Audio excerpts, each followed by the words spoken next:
Hello, wherever and whenever you are, and welcome back. Come one, come all, to the fun of the fair, the chaos of the carnival, the bamboozling of the big top. Nah, I don't know. Okay. That'll do. Alliteration aside. Alliteration aside. Welcome to the Witchlight Carnival once more, my friends. And today, not just for a good time and for some fun and frolics, but also for a very good cause, as you can see to my side here.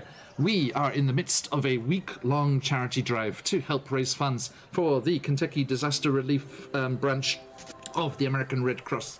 We are collecting donations for Kentucky and all of the troubles that they're going through in the wake of those tornadoes that tore through last weekend.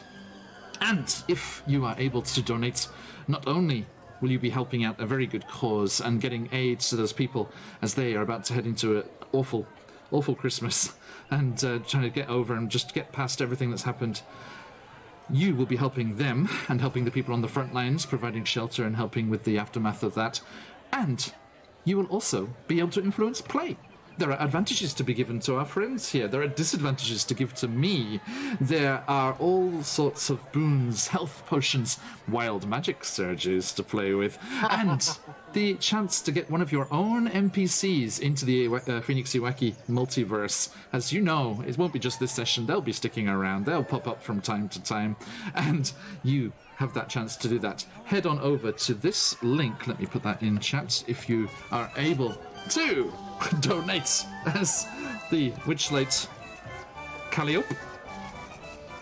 Calliope. Damn it, the other way around. I was like, which way around was it? As the Calliope kicks off, thank you, and gets us going again here. I think Calliope's a melon, right? That's a cantaloupe, John. I know. That was a joke. It would work. I'd buy one. Okay, now, as we are diving back into our adventures here, yes, if you are able to give generously, please do consider doing so. Not only can you influence play and get involved in our game here, you can also have a chance to win some of the fabulous prizes that we have going on here. We are lucky enough to be partnered with all of the wonderful people at CZRPG, the Arcane Library, World Anvil, and Phoenix Dice, all of whom have given amazing things. CZRPG is giving away their Epic Encounter Bundle, $100 worth of amazing things that you can get in your games or pick apart for pieces, beautiful maps, amazing encounter design, interesting monsters. The Arcane Library is giving us just one bundle, but it is their entire catalogue. Their entire catalogue is going to one donor. And moving on, the World Anvil, wonderful people over at World Anvil, Janet and everyone there, are giving us subscriptions to give to you wonderful people. Then Phoenix Dice, teamed up with the wonderful Kyle from Play Nerd Allies, are offering 3 sets of dice with a dice tray as well. Your choice from the homepage to pick any set that you would like, any dice tray that you would like, and they, wonderful people there, will send that to you wherever you may be. Now, there are other things on offer here as well. That is all going to be a prize draw happening at the end of the week when we figure out everything that's and the dust is settling there. There is another incentive for donating. If you donate $50 or more, automatically, not part of a draw or anything, you will automatically get a 1-year Game Master subscription to Shard Tabletop.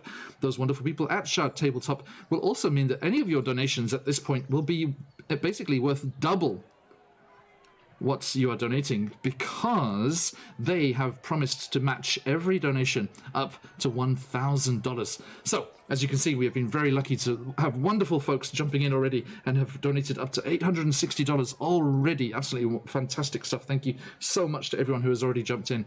So, that is already going down there, but it says $860, but it already means $1,720. So, it is just amazing, breathtaking generosity from all of our partners. Thank you so much to all of them.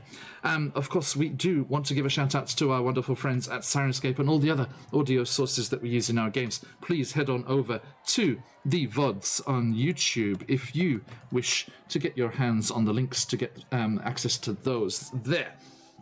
Now, without further ado, let us jump into our game here, so that you may get into things as well. Last time we were here in the Witchlight Carnival, the friends here carried on their journey, going first to the carousel and discovering the secrets that the unicorns were able to divulge to them as they solved the puzzle of the carousel. They learnt some interesting details about the plight of the Archfey and the Domain of Delight, Prismere, hearing some stuff about the hags that have taken control, it seems, of that Feywild domain. And they learnt some interesting facts that will help them in the future as they make their way, trying to discover just what has happened and if anything they can do to help remedy the situation. After that, they decided that they had passed by the dragonfly rides and they wanted to go back and give those a try. As they arrived there, they saw a strange kenku fussing with the steeds and almost causing a nasty accident with a poor dwarf on his dragonfly. But Emin Pastiche leapt into action and managed to bring the dragonfly down without injury. Meanwhile, Daisha and Willie went after the kenku, cornering them and finding that they were also a warlock of Zybilna, the Archfey of Prismere, such as Willie is as well. And they had been repeatedly snubbed and driven back by the owners of the Witchlight Carnival and were determined to cause mischief and mayhem until they were granted an audience to figure out what is going on, because they are certain that they know more that they're not telling. Now, after they figured out the situation, they themselves took a ride around the lazy figure-of-eight main thoroughfare of the carnival, just spying all sorts of wonderful things that they could try out. All of the rides, all of the attractions, as they had a guided tour of the area. They saw the Cyclops staring contest. They saw the giant snail racing. They saw all of the interesting rides. The roller coaster from the 1980s cartoon. They saw the big top and the Hall of Mirrors with a rather sad-looking mime out front, a mime whose voice that Kenku has stolen and had refused to give back and managed to escape and disappear off into the carnival before they were able to force them to do that. Now, as they wove their way back round, they landed down and, making their way back round to Lost Property, they met up once more with the huge Displacer Beast there at Lost Property. And I am going to have to look the name again. Sorry, everybody. Dolagron? Dolagron, yeah, that's right. Thank you. They spoke with Dolagron again, and they met some folks there. They met a hedge and a half-elf who were reunited with their mischievous son, but someone who was feeling a good quantity of chagrin and looking back on his actions with a certain amount of regrets, maybe. But then they discovered that, unfortunately, this was another victim of those strange, evil-looking entities that prowl the carnival looking for folks without a ticket. Entities that Emin, having worked here for quite some time, knows they are not supposed to mess with, so there is some connection to the carnival, to the owners of the carnival. Then, they promised to, if they could, discover what had happened to the feelings, the ability to smile of these children, whilst also promising to look for the Displacer Beast's little kitten, Star, and received the glittery mirror ball toy that they loved so much before they disappeared from the carnival. Moving on around the side, let's see here, Daisha. Right, Daisha was hanging out with the little monkey and gave them a button for their collection. Actually, no, it was a goblin. And The they goblin, do right, not dance. The goblin refused to dance, yes.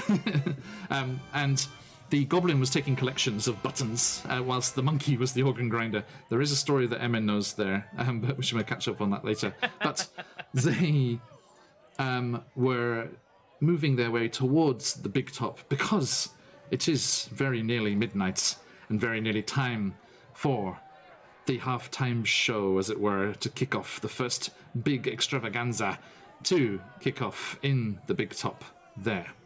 So, that's all said and done. We shall meet our players and dive in to the Witchlight Carnival once more, straight after this.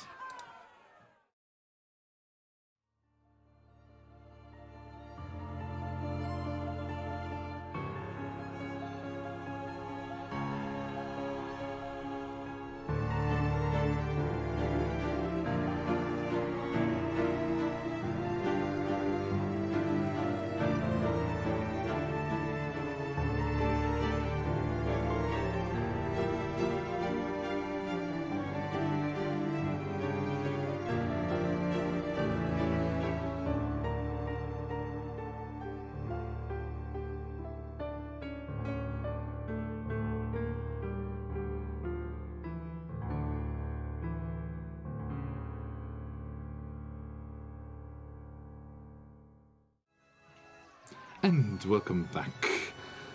Now, let us meet these adventurers, these carnival goers, these festival types. Starting from the left as I'm looking at it. Who are you? Who are you playing and where are they at right now? Emin Pastiche. Hello, everybody. My name is Colby, and I play the fairy rogue, Emin Pastiche. That's M to you. And he's kind of bristling with a little bit of excitement at being able to kind of show off the big top midnight show to Daisha and Willie. Thank you. Speaking of Daisha, Daisha says D. Daisha is wanting to get to the Fey realm, the Feywild. She is excited about all these things and easily distracted, but every moment of pause between these very exciting things, she's like, oh, we have to do this thing. We have to get to that. So, and she is very eager. Indeed, indeed. Okay. Right. Thank you, thank you. Okay. Also, my friends, sorry, I just had a little bird tweeting in my ear, not Twitter, a little discordant bird, shall we say, whispering in my ear. I can also recommend that you get yourselves in that giveaway because I just saw an alert on my phone which tells me we may have some gift cards for a certain Hero Forge to give away as well. Ooh. Get yourself a custom 3D printed mini of your character. Stay tuned for more details on that. As I said, this will happen very quickly. This is an evolving process. It gets better and better. Yeah. So yes, even just $5 will get you into the giveaway. So please do consider donating to our cause here, as we are going to give you a link there. Boop. There it is. All right. So. Thank you, everybody. Moving on to Willie. Hi, I am Charlie, and I am playing Willie Grimm. I am a human Fey warlock, and I am tasked, both personally and through my patron and other warlocks, to find my way into the Fey Wild to answer questions. And now that the great Displacer Beast has tasked us with finding her child, I am even more filled with grim purpose. Indeed. Thank you, thank you. So, yes, as Derlegron just kind of nods to you in thanks of your promise to look for a star, they put a large velvety paw around the one lost child as yet unclaimed in their charge here. And Emin and Willie, you walk over to where Daisha is standing stock still, not dancing, in front of a calliope. Snaps Only for John. time will tell. A donation of $20. Thank you so much for that generous gift. Very nice. Thank you so much. Wonderful. Actually, I need to pull up the donation page and see if there are any toys that I get to play with from that donation. Thank you so much. Only time will tell. A pleasure to see you. McFluff! Good morning. Or relevant time zone. Yeah. I mean, we just have to stick with hello, don't we? Yeah. Hello is the way to go. Okay, only time will tell. What have we got here? Oh, damn, disadvantage. Right on, McBluff. Not McBluff. Thank not you. McBluff. Snaps. Only time will tell. Only time will tell how badly I roll next time I need to roll. Thank you so much. Only time will tell. That's a good kind of like Feywild kind of fairy tale kind of sounding name. So, only time will tell the story. Thank you so much. Okay, right. Oh, sorry, thank you. So, let us jump in there. I just realised I hadn't set up crystals on this game yet. Excuse me. Oh, yeah. Excuse me. How dare I? Oh, wow. Can I? I don't know if I can. I'm wondering. So, because I know I can switch between scenes off camera within Witchlight. Can I go to a different campaign? I don't think I can I? I'm not going to try. But I will remember. Only time will tell. And the next time I roll, it will be with disadvantage. And there are people with better memories than I arrayed below me across the screen here, and they will definitely let me know. They will definitely let me know. Okay. I'm sorry about that. Excuse me. Right. Okay. So, yes, Daisha, you are aware of two presences. One rather thin and wafy, the other flighty and mouthy, appearing on your shoulders like a little devil and a little angel. Which is which? No one knows. I now have a headcanon of Willy with little fluffy angel wings and a halo. And look at Pastiche, she's basically Asmodeus, but with beetle wings. He does look very similar, I will say. Okay. Not on purpose. So, over to you, my dear friends. Do you have buttons? You don't get anything, but they dance. Oh, a dancing goblin and a monkey organ grinder. This is interesting. Willie will look down at his brocaded waistcoat and he will pluck a button and like plop it right into the cup. Let's dance. I will dance with you. Okay. And It showed up. and as the goblin Marigold, who is dressed as a ladybug, and Willie join hands and start to cavort around to the calliope music. Oh, close. I almost got it. It's just like fucking Patch with Sirenscape.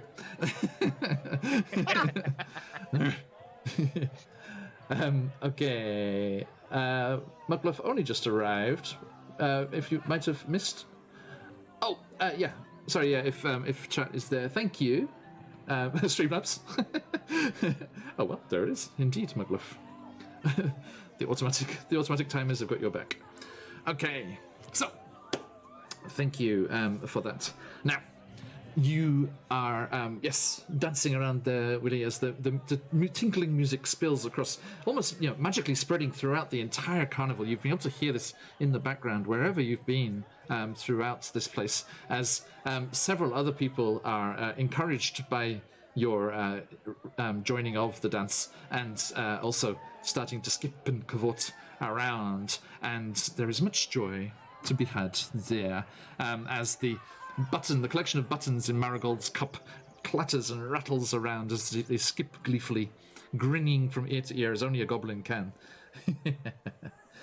Only time until? No, not at all. Of course, be our guest, and thank you so much. Thank you for the host. Anytime, my friend, anytime.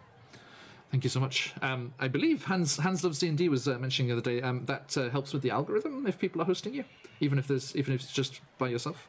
So yes, absolutely. Thank you so much. All right. So, my friends, you are enjoying the Calliope and the various people around here, and giving them something to enjoy whilst they're waiting for the show to start. And as the procession, I'm going to say, thank you, Time Hotel. I'm going to say I'm going to go back. There is a fishing port city on the west coast of France called Fécamp. And they have a massive festival of the sea, and they have traditional French dancing, which I took part in as a child, where they link little fingers. Everyone just links little fingers in a chain, and they do this kind of special dance thing as they weave in and whirl and twirl around each other, and it was great fun. So that's what you're doing. Oh. Cute. That's very cute. I picture, like, when I imagine you participating, I imagine you participating as an adult with little children. So there's just this giant man, like. There were minimal casualties. It was okay.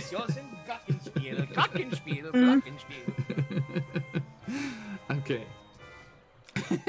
Thank you, John. Lovely. Beautiful. If we were not doing donation advantage at the moment, I would give you advantage, a little bit of inspiration there for that beautiful dance. Alright. Me too, giant man-child. Thank you, Daisy. Hi, your resident giant man-child reporting for duty. All right. So, yes, as the music and the frivolity carries on here, Emin, do you tell Daisha the story? Yes. Okay. Let's have a look here. Yes, you know that the monkey that is working the Calliope organ, the organ grinder monkey, is named Ernest.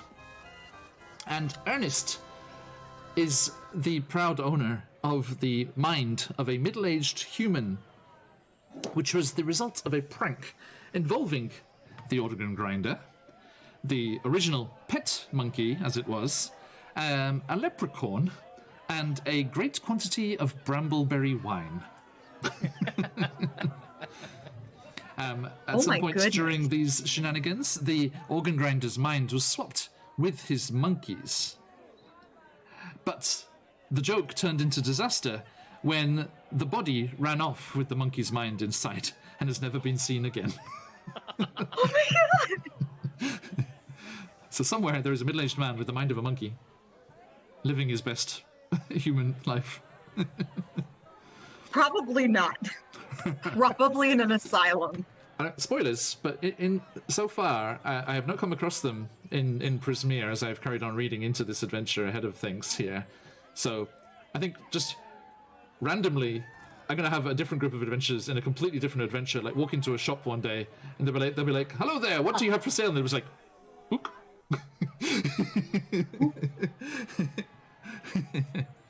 Oh my god. Oh, or maybe if Mame knows, like, get back to Luskan University, the librarian could be. Hey, it nods to our dearly departed Mr. Pratchett. Although that was very much a monkey body as opposed to a human body. Okay. So yes, Daisha, you get that little Witchlight lore given to you. Welcome in, everybody. Hope you're having a good day. Is every operator of every ride here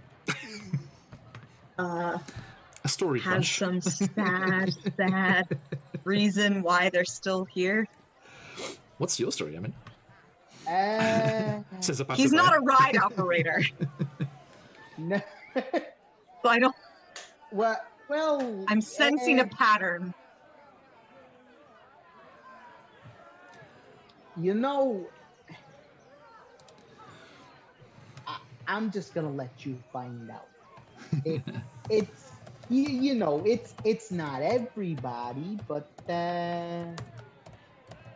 Emin, are you threatening me? What? No. No,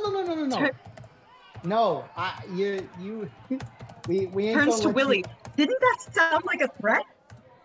I'm too busy dancing, Daisha.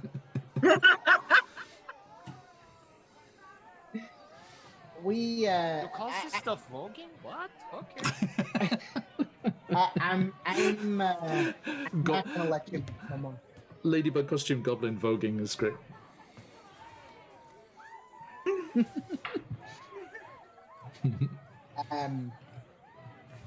No.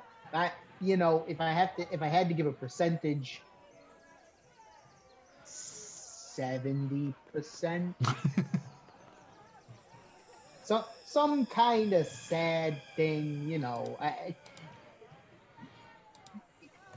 when you're growing up, operating a ride isn't exactly dream job material, if you know what I mean. Okay.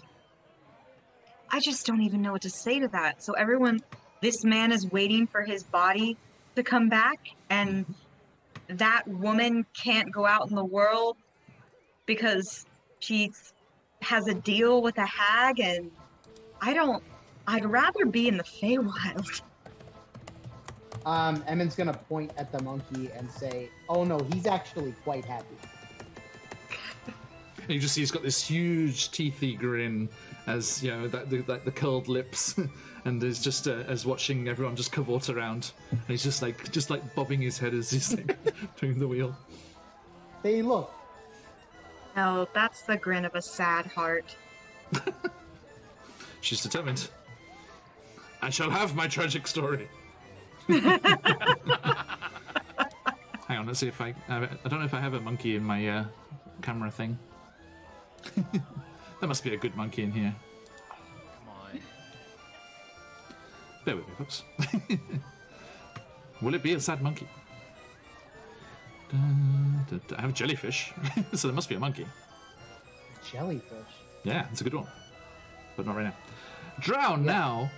A very good morning or time zone to you. And or.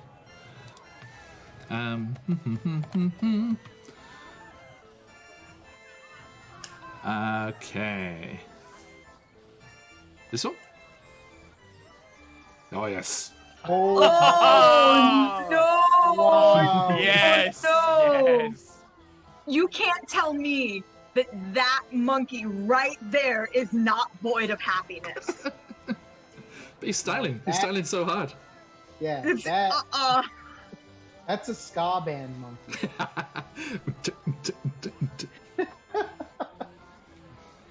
He's happy. And if he's sad, it's in an ironic way. I think he was in Run DMC. It's a scat man monkey. The one that didn't get past the audition. Mm.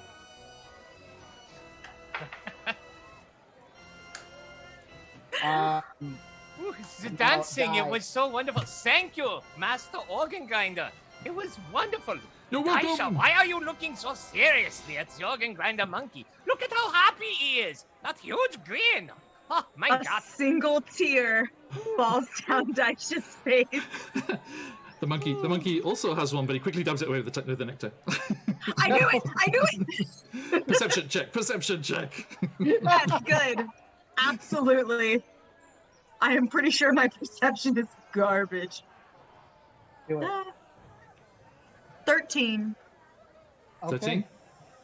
You do not see. 13. 1-3. I don't see? Speaking of Scarbands, the tears of a clown. The tears of a clown. I know it in my heart. I don't need to see. I know it in my heart. Okay, sorry.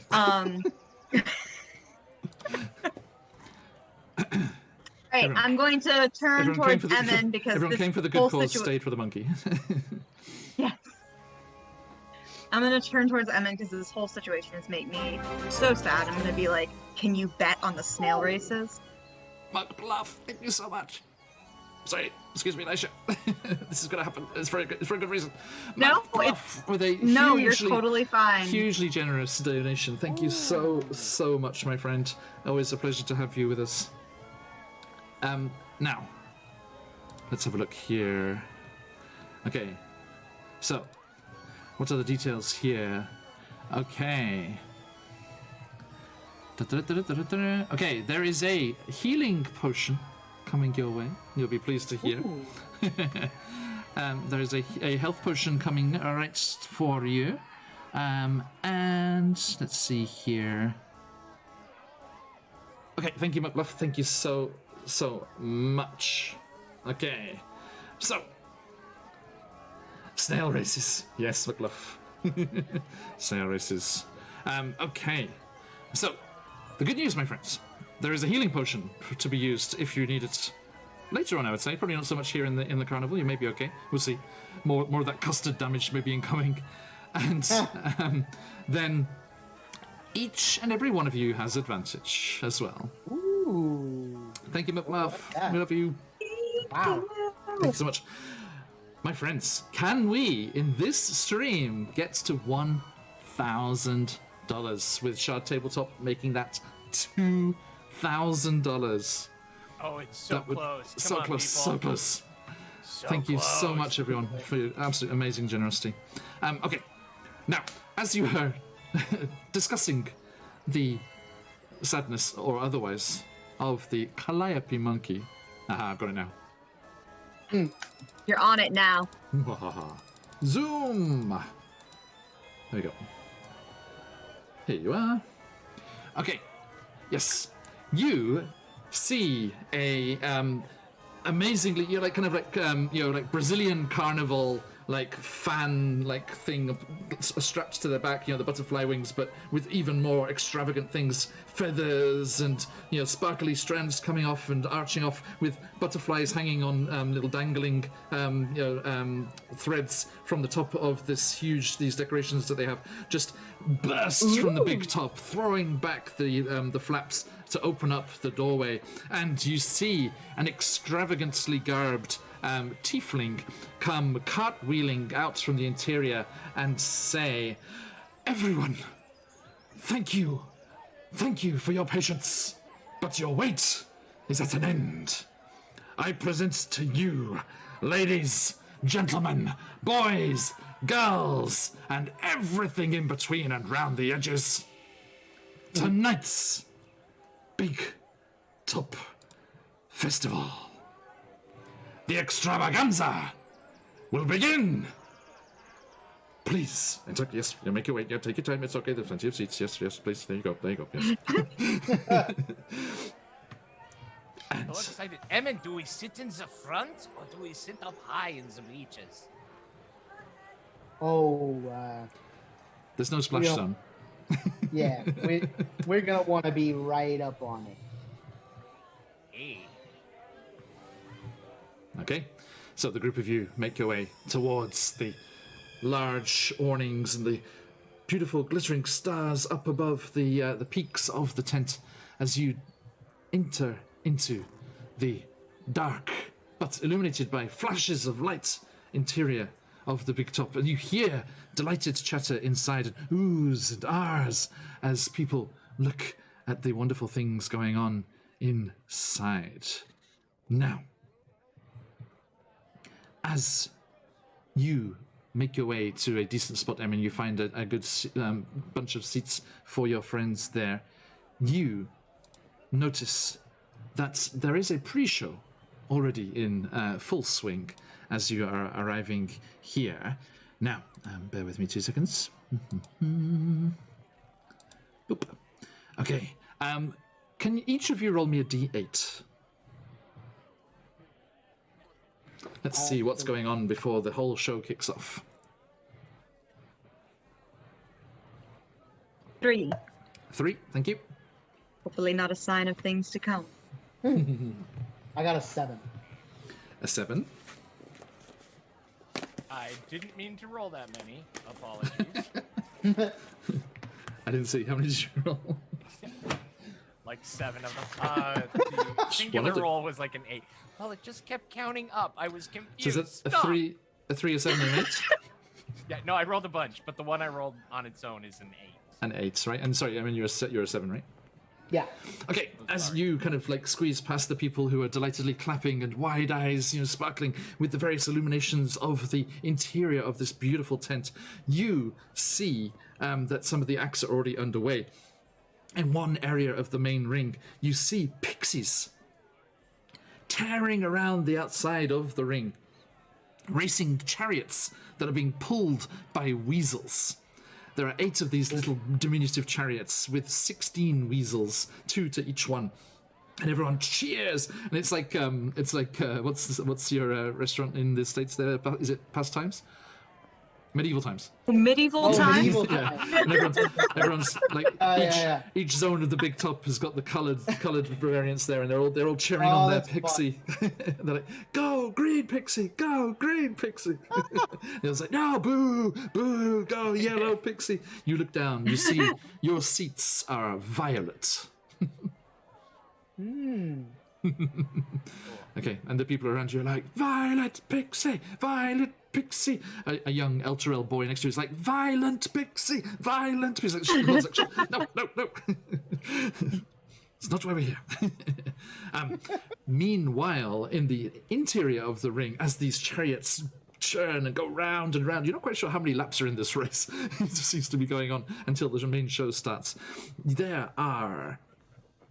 excuse me, let me get this cranked up a bit more here.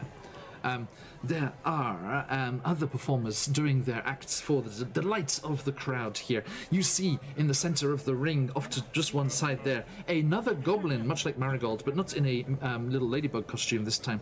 This one is a goblin juggler, and they can catch and juggle any tiny objects that are tossed to them by the crowd.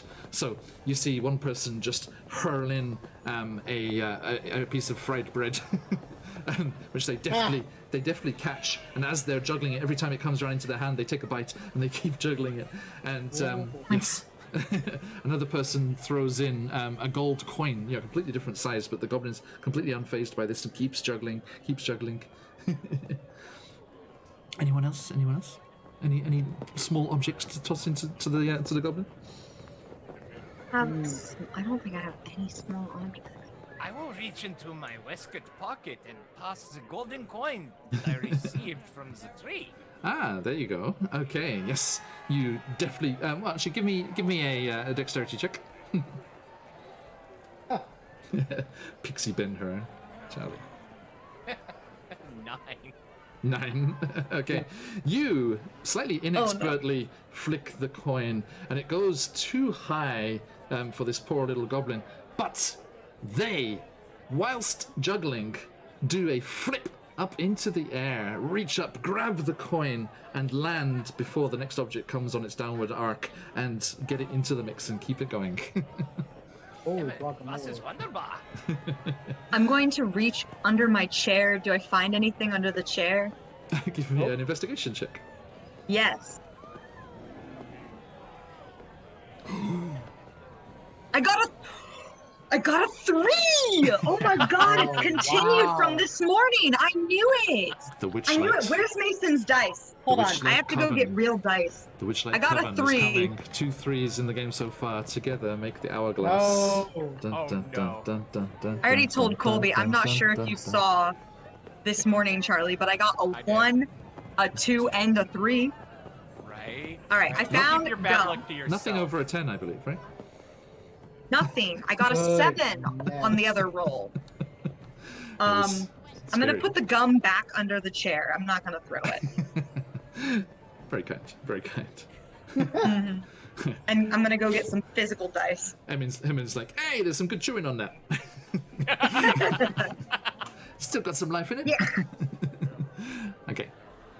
Now, yes, you are all enjoying the show here, and there is one more show going on here, but I shall wait for Daisha to return with non-cursed dice.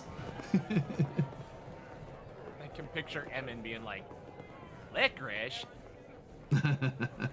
Licorice is great. Seen as to whether or not they're cursed, because I didn't actually. I got to roll with them once, and it gave me a 7 instead of a 3. So I don't know how much better they are, but we're gonna try. DMs Anyway. in chat. Does every group have its Laura Bailey? I think so. Right. Nice Baron Dragonborn. Baron Dragonborn, if you can, do send me that a little early so I can have a think about that before later. Okay, so as you are, diving into this, and enjoying the show. The last one, over on the side, there is a small raised dais in the other side, away from the juggler, in the center of the ring here, as with a whoosh, the pixies go around one more time. And you see an elf ballerina. And they are dancing and twirling on this stage, and next to the stage is a wardrobe. You think it's a bit strange. It's usually tucked away behind the scenes. And I mean, you know what's going on here. But as she is dancing, the doors of the wardrobe burst open, and a new costume bursts from within the wardrobe, attaches itself to her mid-dance, and she continues to dance with this new costume on. The next one is of a fiery kind of cockatrice costume that she is doing the Feywild version of Swan Lake, the Cockatrice Lake. And as she does so, the doors slowly close again, and then after a short while, boom, they burst open again. And Willie, you've read about this fearsome creature, but this is some sort of Tiamat costume with multiple heads coming off, and even a little spuff of magical fire coming out of the red dragon head on the top. Oh no, Tiamat! Sorry, the roller coaster's right there.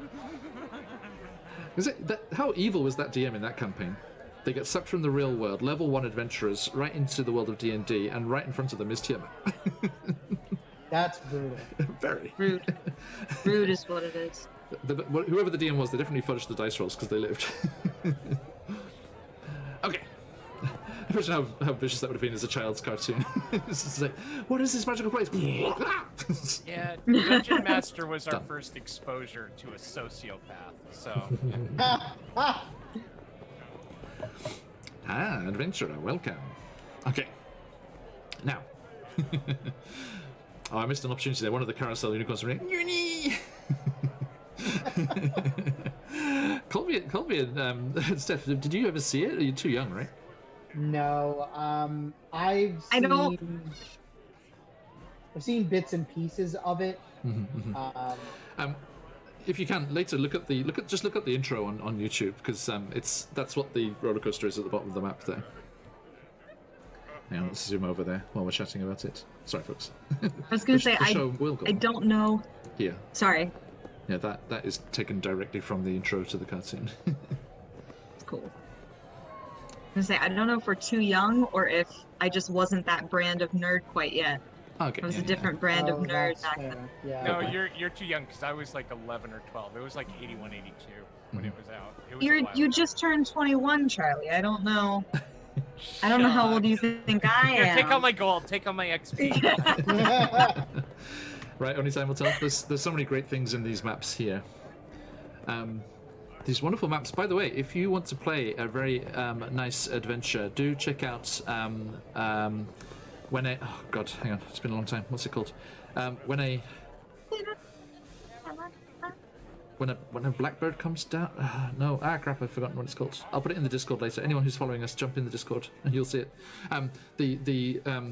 The lady that was in charge of all the maps and the design for this adventure was a independent writer before, and she did a fantastic adventure that we did with our offline crew before they were whisked away to Eberron. It was up north of Waterdeep, and they were fighting a sea hag in a undead bloated whale. That was her lair. Fantastic imagination. Wow. That is Down Came a Blackbird, I think it's called. I'm pretty sure. It's a fantastic adventure, and they are a wonderful map designer, I discovered, as we see here. I forget which map it is. One of the maps has Chris Perkins' dog in the corner. The lead adventure designer at Wizards. Okay, anyway, sorry. Let us not distract ourselves too much. So, these various side attractions are going on as the wait is happening here, and the tiefling that you saw before, satisfied that the flow of people is coming in, has left the carnival dancers there, comes cartwheeling back in once more, and as he does so, He spins and twirls his hands, and as he does so, there is a whoosh and a tearing of the fabric of the air, and various fire and smoke mephits appear, conjured out of the air, and start to cackle and twirl around the space, going up into the awnings above, up in the roof of the tent.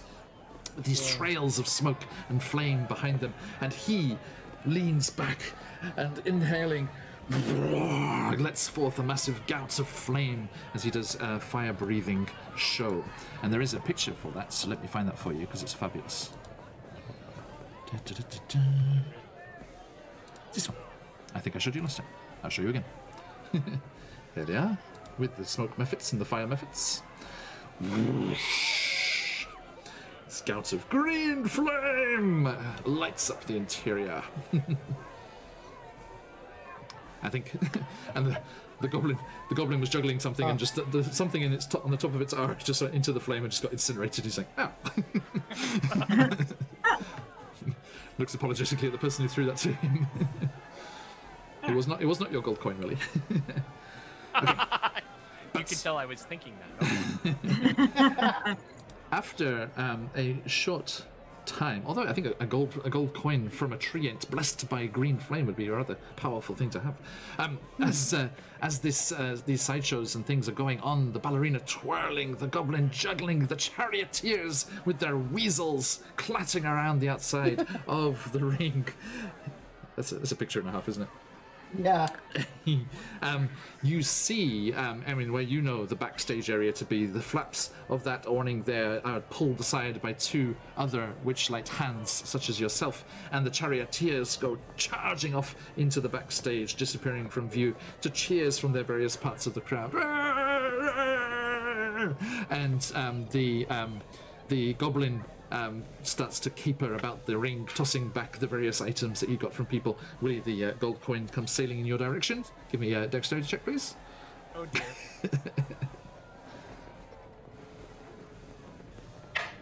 Don't get yourself killed out there. Ooh, unbelievable. An 18.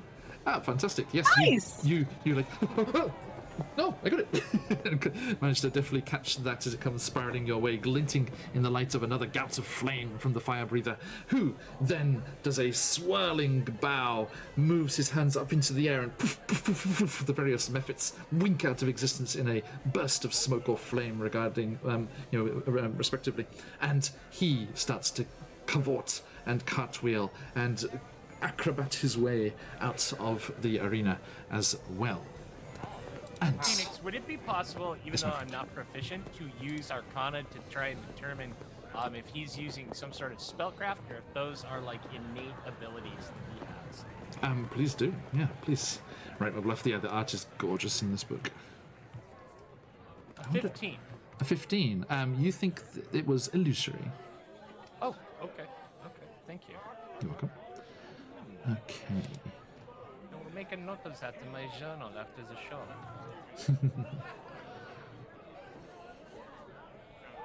All right. Yes, ma'am. Emin hearing Willie say that, he's gonna kind of turn to Willie and say, "How much paper you got in that thing?" Oh, it is a rather thick book, and I am able to find more usually. Good. You're gonna need it. Excellent. I am excited to fill my book with all of my observations. Wait a minute. Why do you mean I'm going to need it? Guy in the background. Billy, the best way that I can put this is, you're about to see some shit. See some shit. I grew up in farm country. I have seen Zakaka many a time. But I will make notes of this. Also, Billy, you have some problem with the B sound. I am not understanding why. Sorry, it's a bad habit. Willie, is this a problem endemic with all of the fairy kind? If I'm going to be going into the Feywild and everybody is going to be calling me Billy, perhaps I am just going to need to change my name. No. Billy. It's a respect thing. A lot of power in the name. I give everybody nicknames, so I don't, you know. I There's a understand. I understand. Pleased to meet you, Baisha. Pleased to meet you, Bemin. First of all, look what you've done, pointing to Emin. Second of all, turning to Willie, I can say definitely with a book. You're turning away from the computer. Yeah, you No. have to face. Yeah. I have to pull the computer closer to me then. I'm too close for the book. I am gonna turn to Emin and be like, first of all, look what you did. Second of all, I can safely say that this is an Emin problem that Emin does. Don't try and pass it off. And then she'll turn her attention back to the show. Bemin, what was all that about? Why is Baisha so upset? Oh, She's gonna no. the back of Emin's head as Willie says that. Hitting in the head, another sign of respect? Question. No. Emin's not even going to react to being hit in the head because he knows that he deserves it. No. Okay. Maybe you've heard stories about fairies taking people's names. It's, Yeah. Oh, yeah, I understand now. Yes. Willy is a nickname. It is not my proper name. I understand what you are getting at. I see. Okay. Fair enough. Willie it is then. Excellent. Thank you very much, Ben. He's gonna let it slide. And as that little interaction finishes, the various glowing balls and globules of light that are bobbing around the interior of the big top suddenly all dim. And a hush falls over the crowds. As the lights dim and the hush falls, suddenly a single spotlight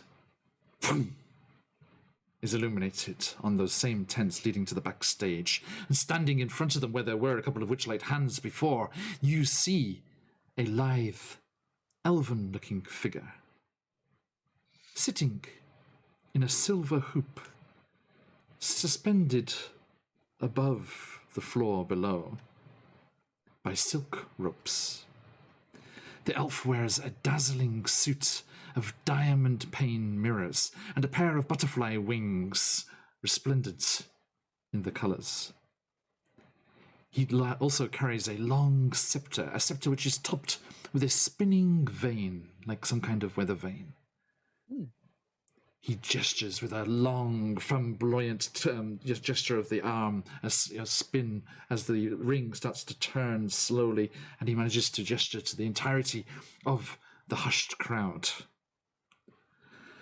Welcome, one and all, to this evening's extravaganza. I am Mr. Light. Prepare to be delighted. And the music comes in, and as it does so, those tent flaps pull back, and the stars of the Witchlight Carnival make their way out into the center of the ring. Here is Mr. Light. Boom.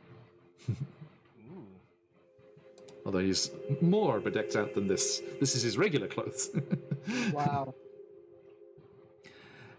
What an outfit. As he lazily continuing to spin up above the floor of the main top area, he introduces the various performers as they come out. Behold the mighty feats of strength, powers beyond your imagination, the fabulous Burly, and a large bugbear with an interesting piece of headgear. And I love him. A little squirrel friend. Squirrel friends are popular in this carnival. Comes in, and he's carrying books there. And as he does so, he just grabs one of them and just goes and just tears it in half. And Woody's like, but you see as he tosses the two halves into the air, they dissipate into magicus, and as they did, the pages fluttered open, and Willie, you saw just with your passive perception that the pages were blank. And he continues to move around the edges of the main ring there, showing off, lifting up, he lifts up that magic wardrobe that the ballerina was dancing with, and he's just showing off and doing things. He offers various people in the crowd who are sitting in the front row if they would like to be hoisted up above, and he's lifting them up and bench pressing them basically up above his head. And he's going around there with this little squirrel capering about his shoulders, chittering and delightedly scampering about his huge friend's shoulders. And then Mr. Light gestures to the opening once more, and the talented, wonderful, if at recent times oddly silent, Candlefoot. And you see, as you were on those giant dragonflies, you see the slightly, at that point, sad-looking fellow that you saw outside the Hall of Mirrors, but now with a big smile on his face. It is showtime, and the show must, as they say, go on, as Candlefoot, the mime, comes in and is performing various mime activities around. forced into the act of mime now, but already a mime artist by choice. Willie will lean over to Daisha. Now that one looks depressed. Yeah, I imagine so. Drinking her whatever we drink in the big top. Yeah. Okay. And let's have a look here. And he's the... What does he operate again? Candlefoot? He was in charge of the Hall of Mirrors. He's in front of the Hall of Mirrors. Well, of course he's depressed. He's an attractions operator.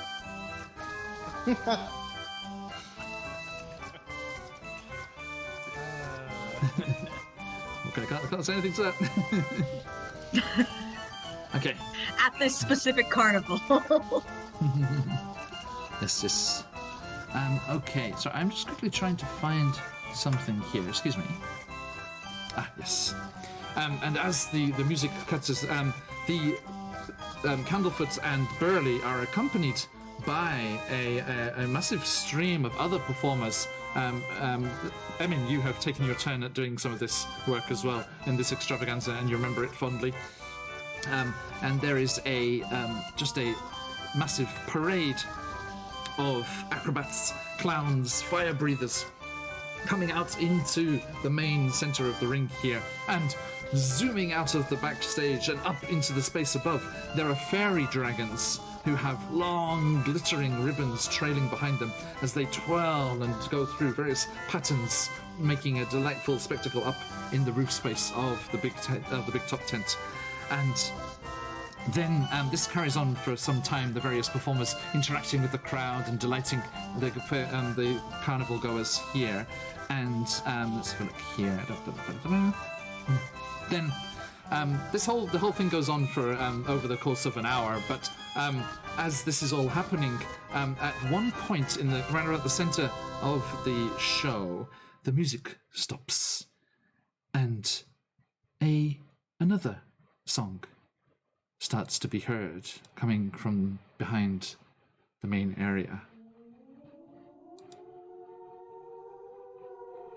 And the lights, dimly bobbing and swaying around almost hypnotically through the space, cast strange shadows around the interior of the big top tent.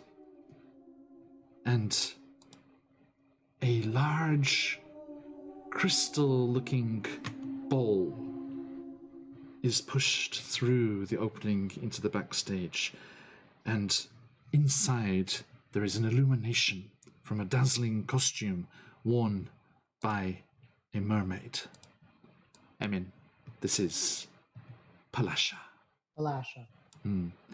and you see that she is twirling and swimming this way and that inside the watery interior of her bowl. A clamshell-looking design to it, almost like Venus, the birth of Venus. And she... Oh, hang on. Let me show you everybody. Boop. There we go. And she's swimming this way and that, singing her song. And as she's just kind of singing to herself as the bowl is being transported out to the center of the stage. But as that is happening, she reaches the center and emerges from the water with a soft splash and starts to sing.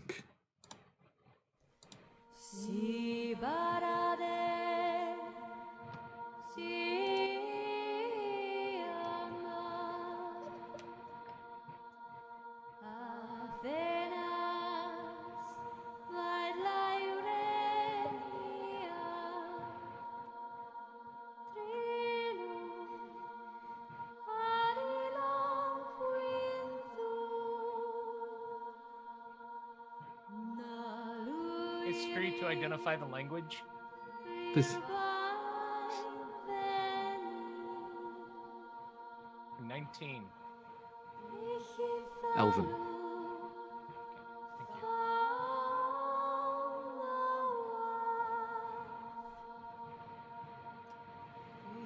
you. Does anyone speak Elven? I do not. Mm-mm.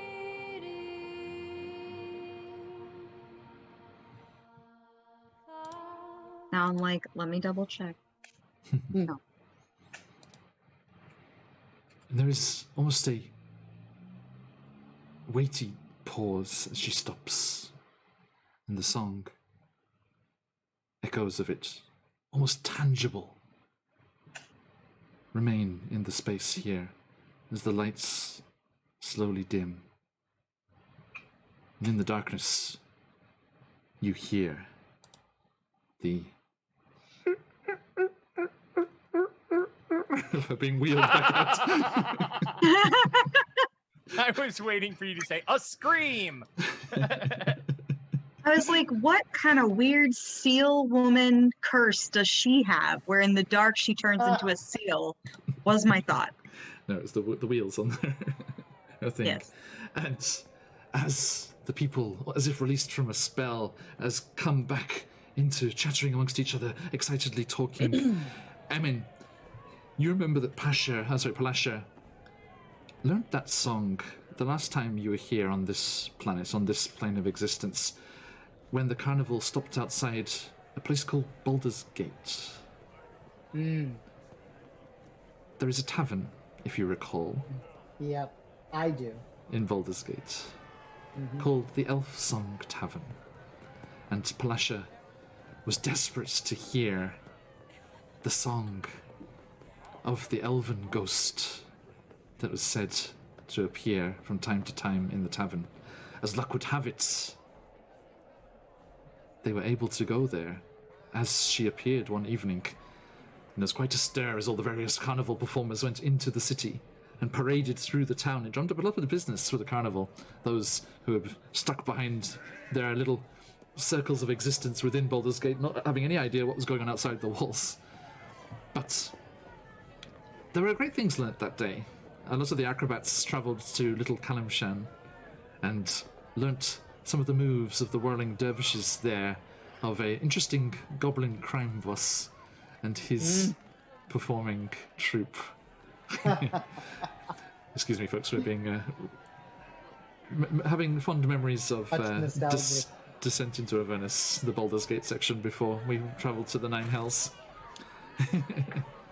And more recently, our Candlekeep Mysteries crew also visited Elfsong Tavern. And were also lucky enough to be there when the ghost appeared. It's strange. Every time people that I know go there. I'm sure there are lots of off nights, but I've never seen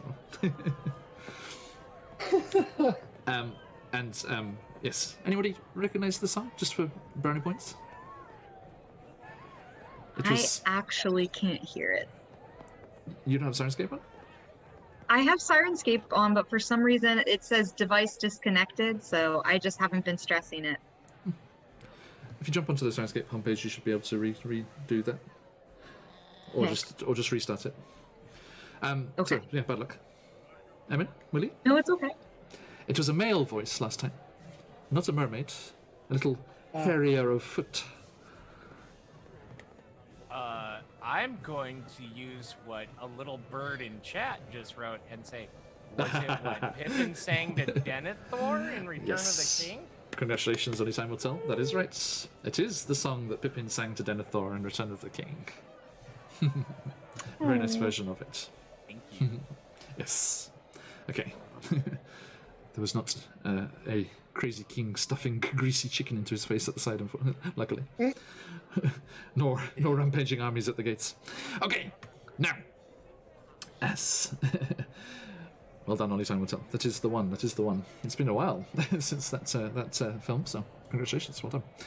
Oh right, my friends. So yes, as the spell is broken and the joy and the whimsy of the carnival performers floods back in with the light flooding back into the space as well.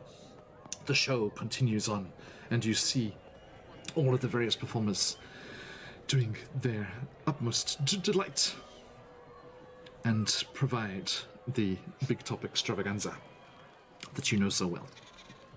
I mean, it's a fair to middling night. You've seen better, but it's a good one. So, Daisha, Willie, what do you think? That was very amazing. The song that Palasha has sung, does it have some sort of magical effect? Rarely have I ever seen such a large crowd sit so silently and spellbound. I myself was rather transfixed. Is that part of her performance, or is it just the quality of her singing, do you see? Sorry, you're a smidge quiet. Can you get a bit closer? Absolutely. How about now? Yeah, much. Yes. Better. Yeah, much. I heard you.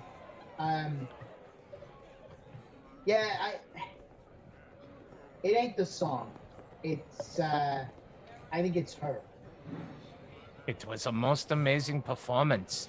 Well, so this was the midpoint of the evening's entertainments. Where should we go next to? I want to bet on snails. And I wanted to see the vending machine next to the Hall of Illusions. You can hit that on the way. I mean, you can fly. Oh, Yeah, we can go see the vending machine. We can spend a lot of time at the vending machine. A lot of it. As much as you like. Yep. And then you guys can. Emin is scared of snails. Snail racing. That's, You know, Daisha, you have been so very, very accommodating. And the vending machine is not going anywhere. It is just sitting there. I think we should go to the snail racing. You're gonna walk right past him, mate. Still, we can. You are so sweet, but we can easily stop at the vending machine, and maybe we'll get a blindfold for Emmett.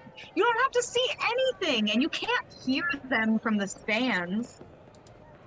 you think that now, but Everyone, a quick hi, hello to our Raiders, Dead Aussie Gamer with a party of 17. I hope you, Michael, had a fantastic session. Always a pleasure to see you, my friend. Thank you so much. Everyone, Dead Aussie Gamer will be joining us on Saturday or Friday, depending where you are in the world. Welcome in, everybody. It's a pleasure to have you all here. We are raising money for Kentucky and their tornado relief efforts that are going to the American Red Cross. Please, if you are able, donate to help out with the donations that we are doing here. Here is a link in chat. Sorry, thank you, Hans, for trying that on there. It's this one there. Donate there. If you are able to, you can influence play. There's advantage, disadvantage, healing potions, wild magic surges to be had. Introduce an NPC if you so wish, or you can just enter into the giveaway and Kethra, thank you for that follow. We'll be giving you a followers Discord invite later on. Do keep your eyes out on your Twitch whispers for that. Welcome. Good to have you in. And yes, if you're able, every $5 will get you an entry into our giveaway. We have prizes from the wonderful CZRPG, encounter bundles from them, the entirety of the Arcane Libraries catalogue going to one lucky person. We have subscriptions for World Anvil. We have dice sets and dice trays from Phoenix Dice. And thank you to your very own Michael Dedozy Gamer right there. We have some Hero Forge gift cards to give away to you people as well. Wonderful, wonderful prizes. As I said, every $5 gets you an entry, and as much as you donate, that will double up. It's not just one entry per donation. So if you are able, please do consider supporting this very important cause and help us help those that are about to jump in. Malikus, thank you for that follow. Hello, Hans. Yeah, boy, it's good to see you as always. Sorry, it's the only time I'll do it. Speaking of Hans, thank you so much for that donation, my friend. Wonderful. Thank you so much for helping us here. Can we... Everyone, was that it? Hang on, did it already update? Did we do it? Yes, we have. Malikisa. Yes. They do it. Did y'all do it? Excuse me. Hans, yeah, everyone's done it, yes, but right on the pinpoint one there, I think we're just waiting for it to update here. Come on. Do the little algorithmic stuff in the background. Bring it up. It's gonna do it. Come on. Notice. Tracker. Thank you so much for those donations, guys. Thank you. Absolutely wonderful generosity there, helping us get towards our goal here. By the way, those donations that you have give are effectively double what you donated, because the wonderful people at Shard Tabletop also giving a subscription, full year subscription to anyone over $50 is also doubling all of the donations up to $1,000. So that is in the works, happening there already. We are, let's see here, $5 off. Okay. So close. Thank you, Michael. I get some more information here. We have That's two so gift cards. fantastic. 2 gift cards to give away for you. $45 worth of gift cards there. Thank you so much. Two $45 gift cards. I think I should double check later. Anyway, thank you so much. Michael will be joining us tomorrow. A very special one-shot roulette game. Dead Aussie Gamer. Oh, here we go. 2 Hero Forge gift codes, $45. Thank you so much, Michael. You're an absolute legend. Thank you for your support. Nice. Always, my friend. Always. I'm so lucky to know you. That's cool. And have you in my game tomorrow. Not only are we lucky to have Dead Aussie Gamer, we will also have AJ Winters of Winter's Tales. We will also have Battlescar Buns from our Out of the Abyss game. And a very special guest. We shall also have Quincy from Quincy's Tavern. You may know him over on TikTok. Wait. 4.2 million other people know him over on TikTok. Yes. Yeah. Colby's reaction there. Holy moly, seriously? Wow. Yes, the fabulous Quincy from Quincy's Tavern has agreed to help us in our wonderful charity drive here, and will be hurled into the madness of a one-shot roulette Friday evening or Saturday morning, depending where you are in the world. I cannot wait to play with you, Michael, and that fabulous crew there, and we shall see how that works out. I can't give you any more details because we need to let the dice decide. Okay, so thank you everyone, thank you for those donations. If anyone, $5, a little $5 will get us to a nice 1,000. That'll be so good. And that 1,000 will be doubled by Shard Tabletop to $2,000. Oh, unbelievable. All the generosity, thank you so much. It means so much to all the poor people who have had their world torn away. One of the main reasons that I wanted to do this, not only because we have friends and cast members and viewers over there in the affected areas, although luckily, speaking of those people, Daisy, I see what's about to happen. Thank you so much. Wait for it, folks. There it is. I'm sorry. I need to tweak that alert. It's very loud. Apologies. Daisy, thank you so much. The person who asked me to do all of this. And I'm very, very happy to do so. Takes it to $1,000. Thank you, thank you. Ah, thank you so much. Okay. Which will update any second now, I promise. There it it is. Congrats. $1,000. Nice. Thank you, everybody. Thank you so much. Absolutely wonderful, wonderful stuff. But let's keep it going. Let's see how much we can do. We still have 3 more sessions after this one, after we leave the carnival today. And let's see just how high we can go, just how much good we can do in the world for those poor people and everything that's happened over there. As I said, we have the cast members and friends there. But the other reason that I really wanted to jump in on this and do as much as we could is because those of you who don't know, right here, around me here, behind this this virtual overlay, is Japan.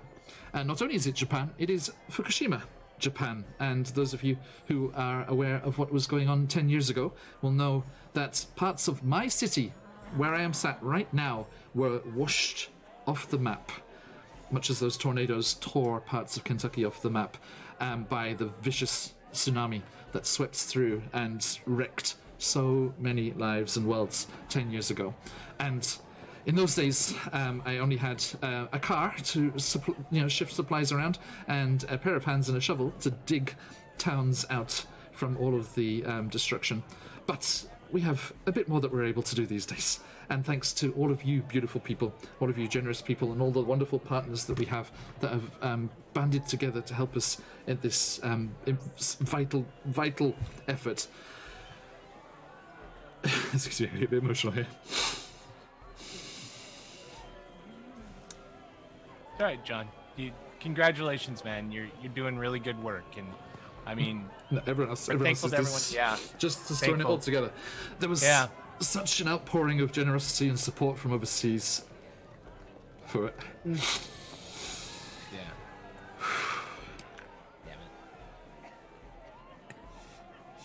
Excuse me. For all of the charity donations and everything that came from overseas last time, and the chance to give back in the opposite direction is very, very important. And thank you all. Thank you all. Okay, fun of the fair, everybody. Excuse me. Over to you for a moment, if you would be so kind. What was that you were saying about this carnival making people cry? I'm telling you, it is not a happy place. Bad juju. Thank you, Monica. Oh, yes, me. So, right, leads the way to this Tasha's vending machine. I am very excited. Does it take, what, gold? Silver? I don't have a lot of gold. I only have a couple, actually. But I do have some silver pennies I am willing to put into it. What can I win? Knowledge, spells, magic items? Nice little tidbits? Trinkets?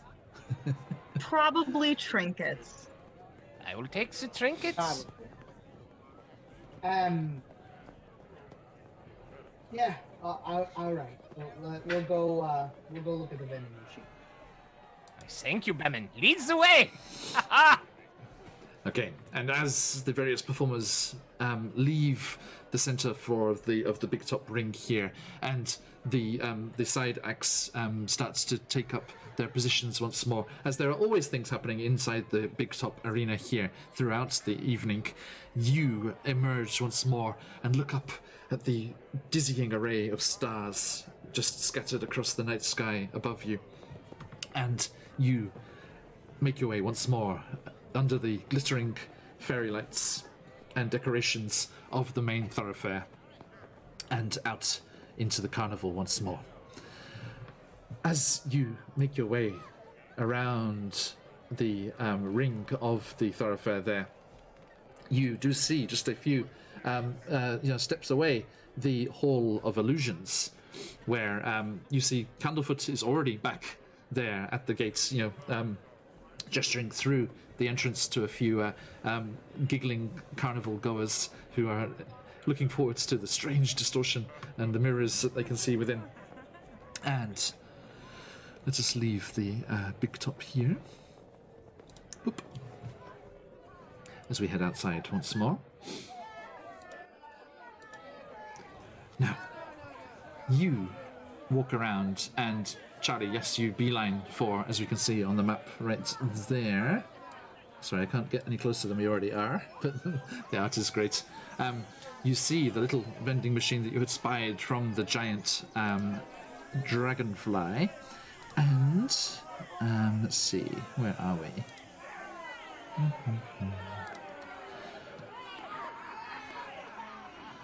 Yes, as you are making your way around here, you see the glass cabinet that's standing there next to the tent. As you approach it, you see what's inside, a wooden mannequin of a grinning, raven-haired young woman in witch's attire and a green flowing cape that's hovering inside the glass. At the top of the cabinet there is a sign which reads, Tasha the Wizard, known for her hideous laughter. Ahead of you, a halfling couple holds hands as they approach the glass cabinet. One of the halflings is wearing butterfly face paint. And as he drops to one knee and pulls out a small box from his pocket, seemingly about to propose on this magical evening, having escaped the dangers of the Nine Hells, this Elturel couple about to embark on a new adventure, much as two of our adventurers are. Hey everybody, in a couple of weeks, Emin and Taisha are getting married. Congratulations to you two. You just threw kisses at Charlie, but we'll ignore that. Wait.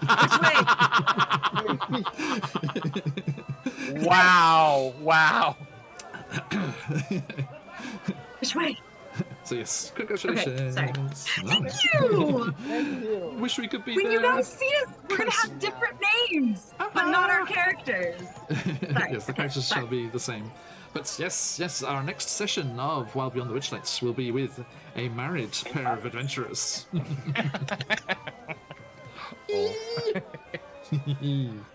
Okay. And a married adventurer over there too. Okay. Now, as this halfling drops to one knee and produces this small box from his pocket, his sweetheart bursts into laughter and starts rolling round on the ground.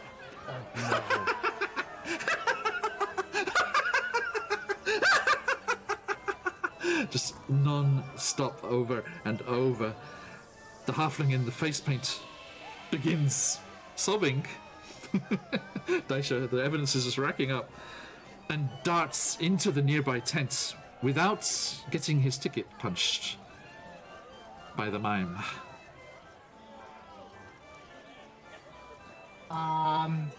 Now, All right. Willie, what's your passive history? What's your passive intelligence? Passive, the investigation or insight? What's your intelligence bonus? Oh. +3. A +3. Okay. Yeah. Give me a history check then. You do not know automatically.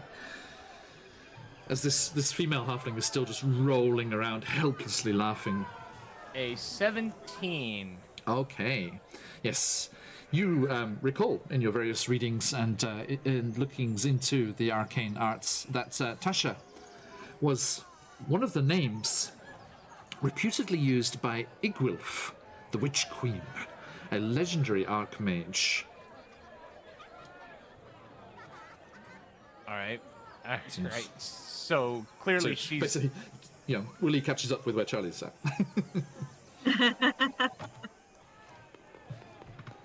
All right. Yeah. So okay. So she's clearly under the effect of that spell.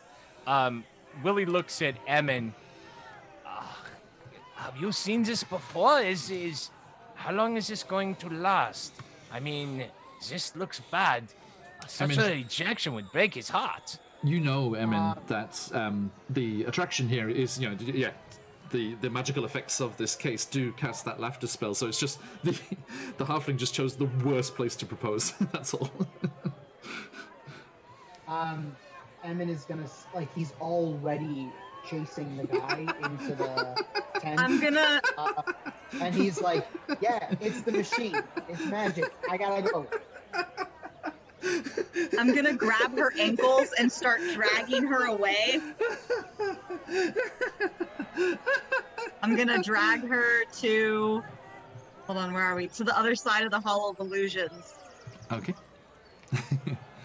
As you pull her more than 10 feet away from the case, she's like, oh no, oh no. And she starts to... She suddenly realizes what's happened. This carnival's awful. I'm gonna be like, so... It's in the module, I swear. Daisha's gonna be like, no, it's okay. My friend, he's gonna, he changes, and he's gonna go get the guy, your guy. He's gonna be your guy, like trying to do her job. Like, he's gonna be your guy. It's gonna be so great. You have to stop crying because you don't want that face when he comes over here to say, would you, right? Gotta be, let's stand up. Reaches her hand out to like help her. Pulls out a kind of lacy handkerchief and like just dabbing away the tears from her cheeks, and she's like, I don't. Do you know Presta? Do you know Presta? Do you know that spell? Oh, hold on, I got a guy. Willie. Yeah. He's been studying the machine like. Oh, okay. Please give me a wisdom saving throw. Oh no. How about a 24? Wow. You feel some strange, arcane tuggings at your brain, but nothing happens, and you resist the temptation to burst out laughing.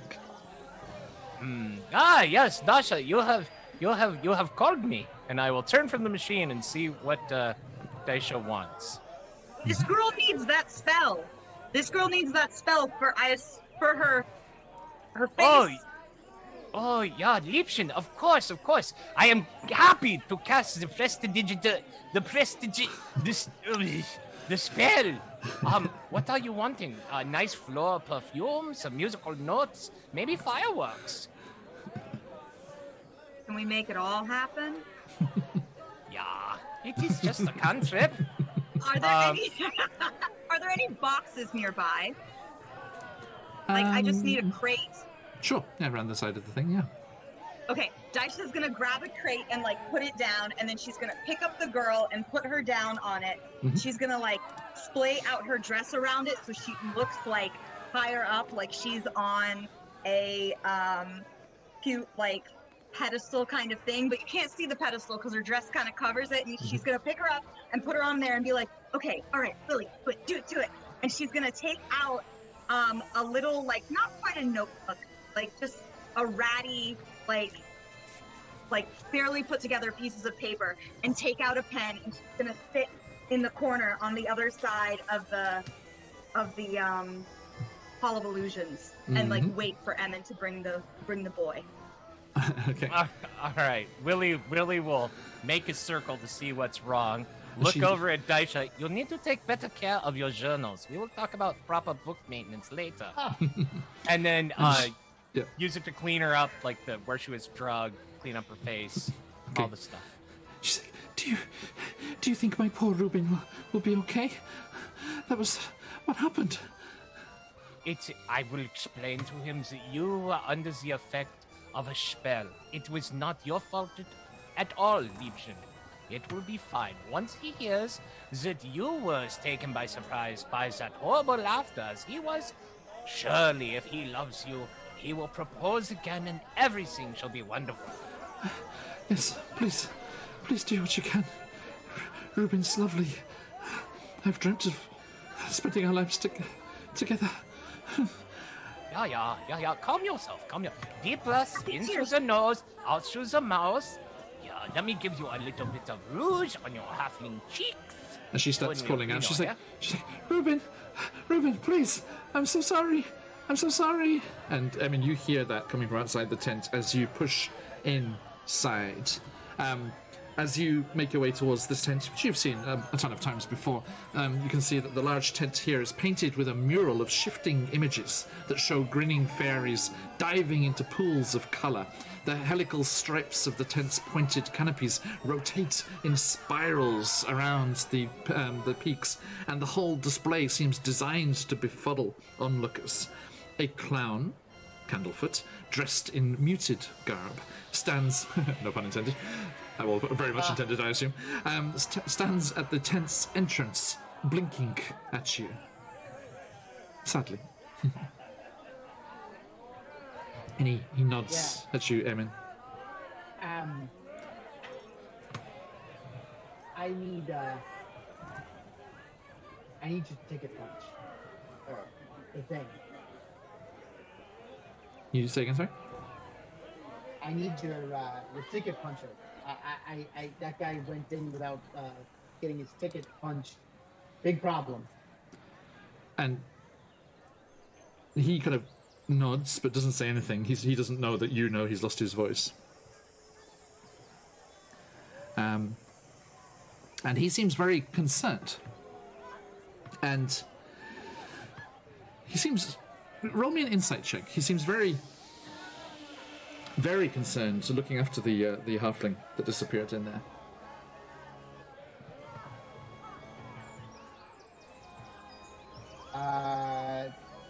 17. 17? Okay. You had heard rumours about Candlefoot and Palasha, Right. the mermaid. It is known that they have been together, and they have been an item for quite some time.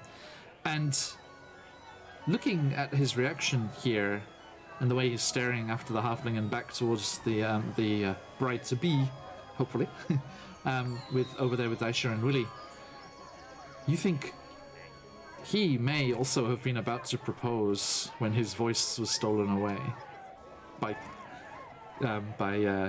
what's his face? Kettlestream, yeah.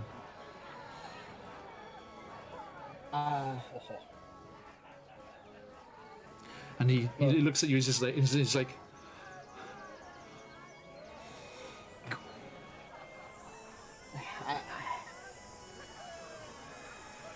I know. Oh no!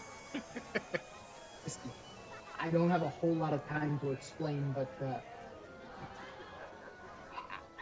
I kind of know where it is, and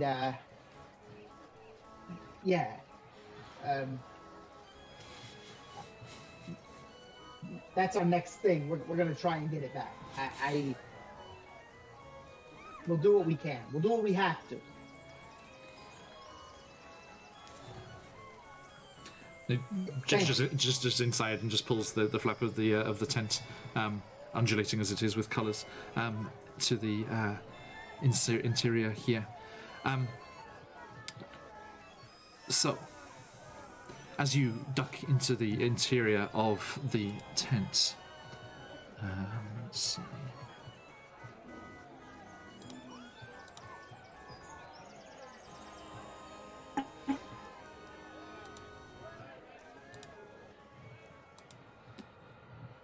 You enter into this mystical, strange interior that you're prepared for, you've seen before.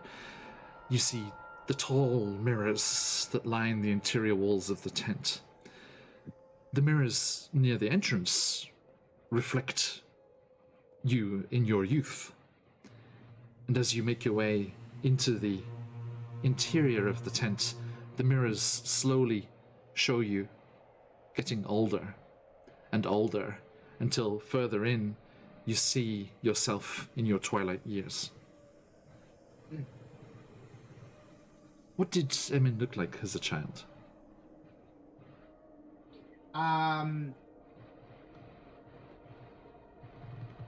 As a child, there wasn't really much change in the wings. Like, the hard carapace was still there. Just more size appropriate for his small body. Smaller body, I should say. And he kept a very short cut, like almost military style, like very, very short buzz cut. And his pockets were always full of rocks. Excellent. Okay, sorry, let me just pause you there for a second. Hey, massive hello to Modular Realms. Welcome in. Thank you, Raiders. It's a pleasure to have you here. We are raising funds for the American Red Cross, in particular the disaster relief section of the Kentucky American Red Cross, as they are on the front lines helping out the folks that were devastated by the tornadoes last weekend. If you are able, please consider donating even just a small amount to our efforts here. You can see the wonderful folks that we've had so far this week have already got us to $1,000. Shard Tabletop is doubling that to $2,000, but we're hoping to raise as much as we can. And there are other perks to be had and things going on here. If you donate $5, and for every $5 after that, you will be entered into our giveaway. There are encounter bundles from CZRPG, the entire catalogue of the Arcane Library, subscriptions for World Anvil, gift certificates, $45 gift certificates for Hero Forge to get your own 3D printed minis. So many fantastic prizes, sets of dice and dice trays from Phoenix Dice and Play Nerd Allies, our friends on our stream team. If you are able, please consider joining in and helping out with the efforts here, however you are able to. And if there are perks to help in the game here as well, you can give advantages and disadvantages, health potions and wild magic surges and all sorts of things that are available as perks on the donation page there over on Tultify. If at all possible, please consider helping us out this very worthwhile cause. And either way, it is an absolute pleasure to see you. We hope you had a fantastic session, and welcome in. Thank you. Petiola, thank you so much. Thank you for that donation. Wonderful stuff. As we head towards our goal there, can we make it? It's going to be a fabulous session. We still have sessions coming up over the weekend. Chesenta's Tyranny later, a fabulous one-shot with special guests, Dead Aussie Gamer, AJ Winters, and the fabulous Quincy from Quincy's Tavern will be joining us tomorrow. And then we shall be playing Candlekeep Mysteries to round out the whole week's efforts. Thank you so much for that donation, Petiola. And let's see if there's any little bonuses to be had on that. That's my +1 again, thank you. Oh, no, just a straight-up generous donation. Thank you, Petiola. Thank you so much. Thank you, everybody. Thank you for joining us, and it's an absolute pleasure to have you. Modular Realms, thank you for raiding in at this important time that we're having here. Thank you so much. I hope you had a fantastic time. Okay, so, Emin, you see this youthful reflection of yourself in the Hall of Illusions, and you see the increasingly aging versions of yourself. Now, I assume you've seen all this before, right? You're basically ignoring them. Yeah. Mm-hmm. Okay, so yeah, you continue to delve into the interior. Give me an investigation check, please. Certainly. Sorry, perception check, sorry. Thank you, Octopoid. Thank you so much for that donation. Thank you. Absolute legend.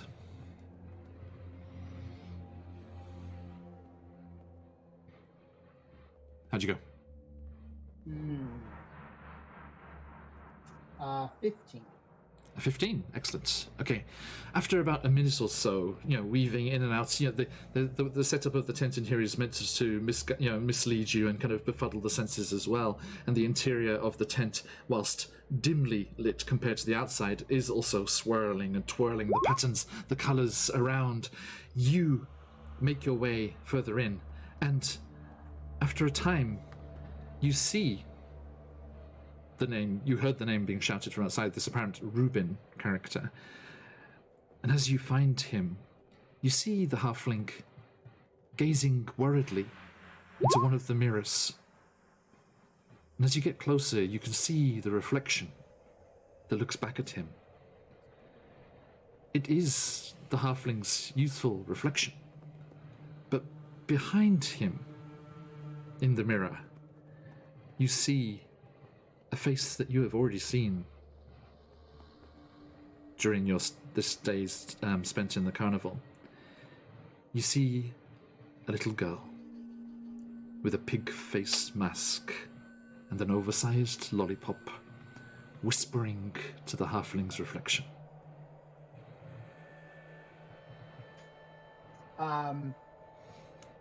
M is gonna fly up to him and put his hand out and say, "Give me the ticket." Okay. As soon as the girl with the pig-faced mask sees you, she steps back from the reflection and just wavers and disappears into the mirror's interior, shall we say. Yeah, that's what I thought. Nice one, Emin. And as if coming out of a trance, Reuben, the halfling, kind of shakes his head.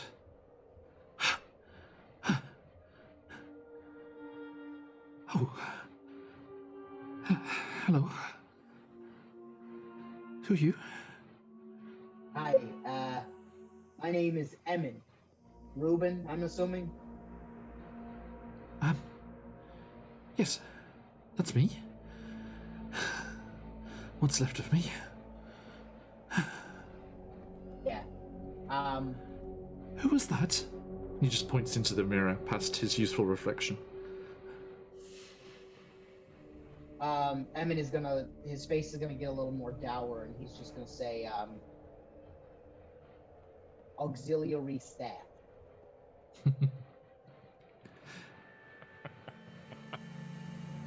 What is this place called?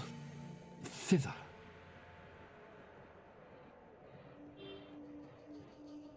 No. Oh, You've heard that name recently. right. Thither. That's the word that means, like, over there. Yes, but the strange girl bade me follow her to this thither place to meet her mother. Oh, okay. She was asking me if I had any regrets, and that if I did, her mother could help me.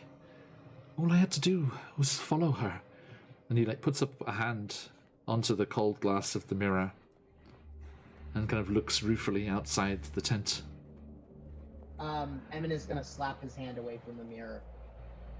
And He's he's like, gonna "Oh." sharply say, like, look, it's a bit, right? It's a fair. We're all here to have fun. It's a bit.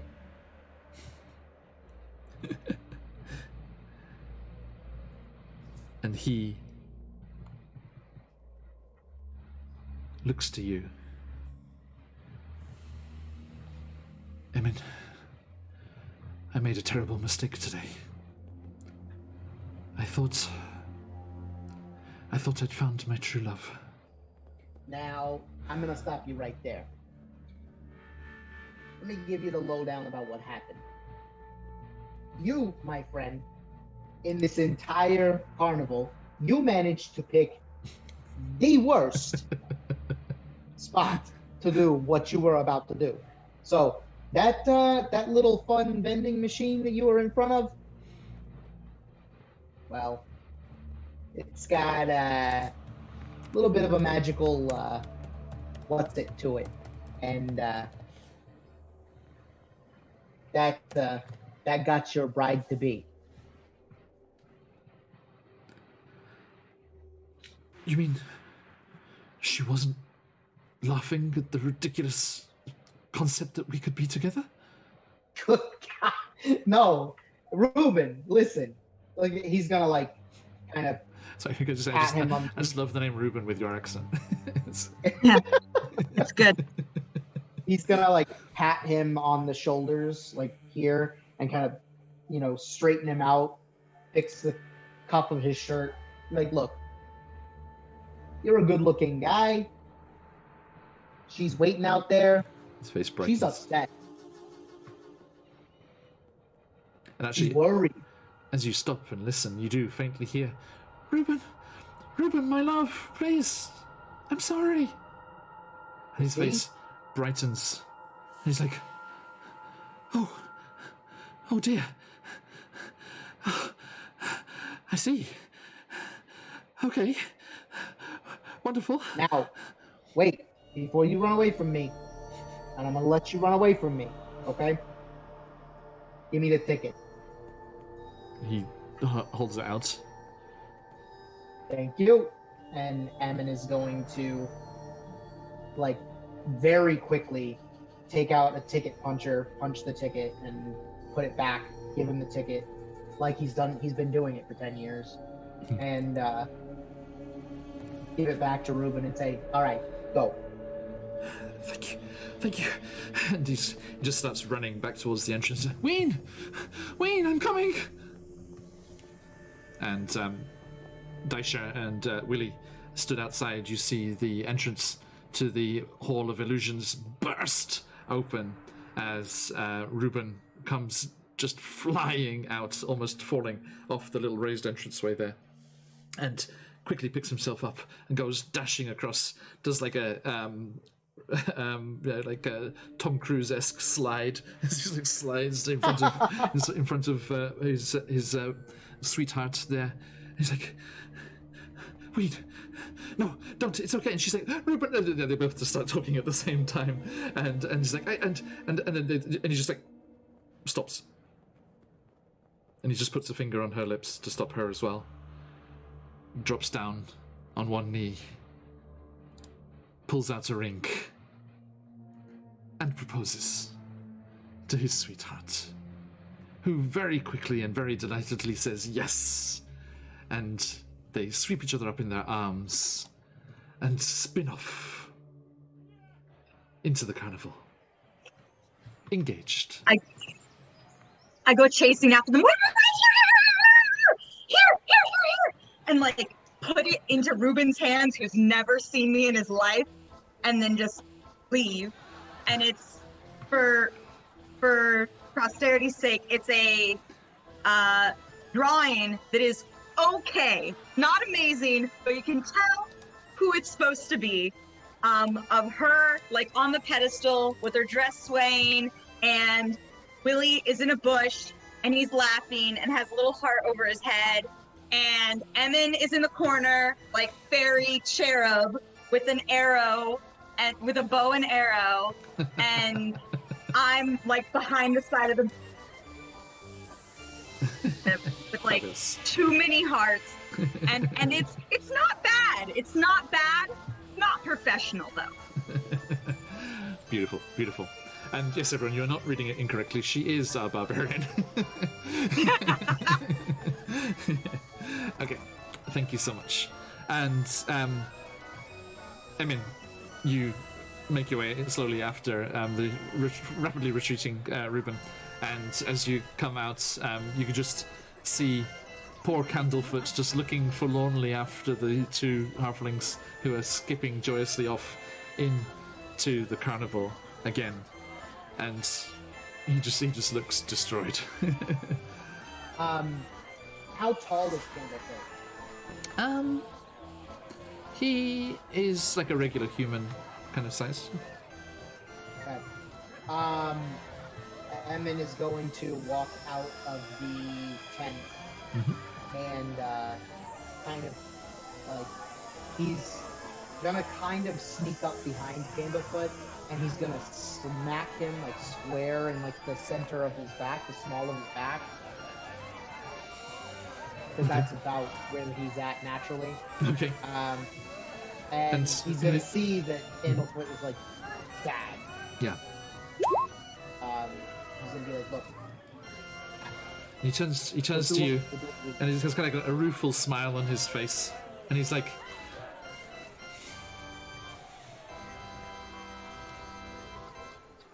Aww. Oh, I know. I know who's got it. Yeah. We'll do what we must. Say no more. and yes, he just implores you silently to retrieve his stolen voice. Okay. Thank you. Now.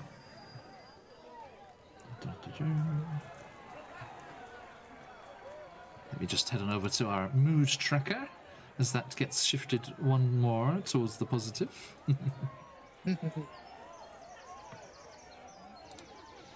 Okay.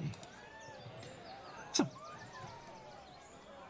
I mean, having heard the recent mutterings and goings-on about there being a portal in that tent there, it is interesting that these strange entities have access to these mirrors, apparently. By the way, if you'd failed that perception check, you could re-roll as you continue searching. If it's taken you 3 or more tries, you would have arrived as he stepped through the mirror and disappeared. Holy moly. Okay. Wow. Very glad that that was not the case. Well done, well done. So, you rejoin your friends? Yeah. Dasha? Willie? Snail racing? This sounds good. Yeah. Says a random passerby. We're going to... You join us? We're going to the snail racing. Can you believe it? Giant snails! Yeah. Can you believe it? I pull out a rag and tie it around Emin's head, and I go, "All right, come on!" What this? And grab his hand and lead him like a air balloon in a parade. Aisha, what is the meaning of the blindfold with poor Emin? Emin's scared of snails. Oh. All right. I completely understand. I don't like toads, frogs, or salamanders. Oi! Don't like frogs? No, the creepy with the Salamanders? croaking rabbits and the little hoppings of the legs. Yuck. We have Snails! We have a few people in chat who are playing through this module ahead of you lot, who are probably laughing at the moment. But I shall let you ponder that. Yeah. Okay. Emin is gonna, like, as we're walking to the snail racing, he's gonna say, like, "Look, it's not so much the snail, okay? It's the spiral. It's the show. I don't like it." Interesting. Spirals. Yeah. All right, So come you're having on. this conversation, yeah, as you're making your way down the thoroughfare there. Absolutely. Let us have a quick gander here.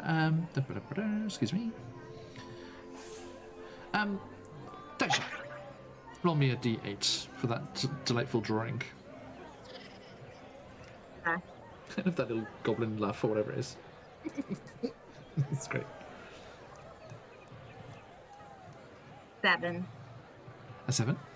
Okay. As you are making your way along the thoroughfare, there is a sudden slight rumbling sound, and all across the thoroughfare, between the various people, they kind of start and call out in surprise as large bunches of flowers erupt from the grassy turf and bloom suddenly in the path.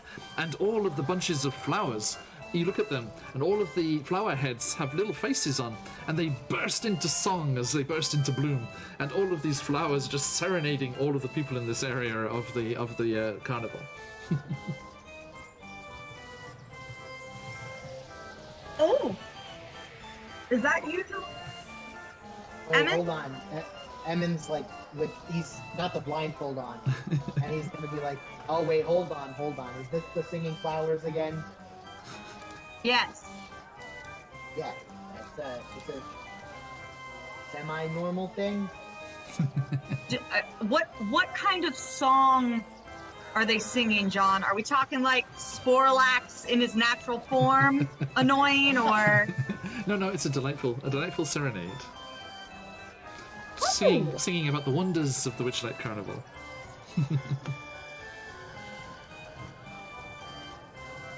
Fantastic. That's all you get from me. Willie's going to make another Arcana check to kind of figure out what's up with the flowers.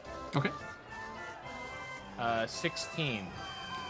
There is nothing Arcana based about these things. This must be the direct effect of the Feywild bleeding into the material plane via the carnival. And you are aware, you have in your readings and your preparations for hopefully getting to the Feywild one day, you have read several times about the effects that emotions can have on the Feywild, and especially the feelings and the emotions of the Archfey in charge of an area, and even just passers-by, even the people who are in the Feywild area, their direct emotions can have immediate effects on the surrounding environment. So maybe it was the outpouring of joy from the two halflings, maybe it's just the general exuberance that is here in the carnival, but the happiness that is abounding at the moment is spreading throughout and creating these fey flowers to bloom in joy. Ah, I am thinking, Daisha, that what this is a physical manifestation of the surrounding emotional of the people that are nearby. They are like resonators or something. So if we are happy, the environment will be positive. If we are sad or angry, whoo, look out. But this is what I am guessing. I mean, good enough guess for me. He doesn't know, Daisha doesn't know how to feel about this. She's just like, this is annoying, but I am pleased. I don't for the snails. Indeed, I think for our own security, we must always look on the bright side of things. I don't mind that. Shall we go to the snail race?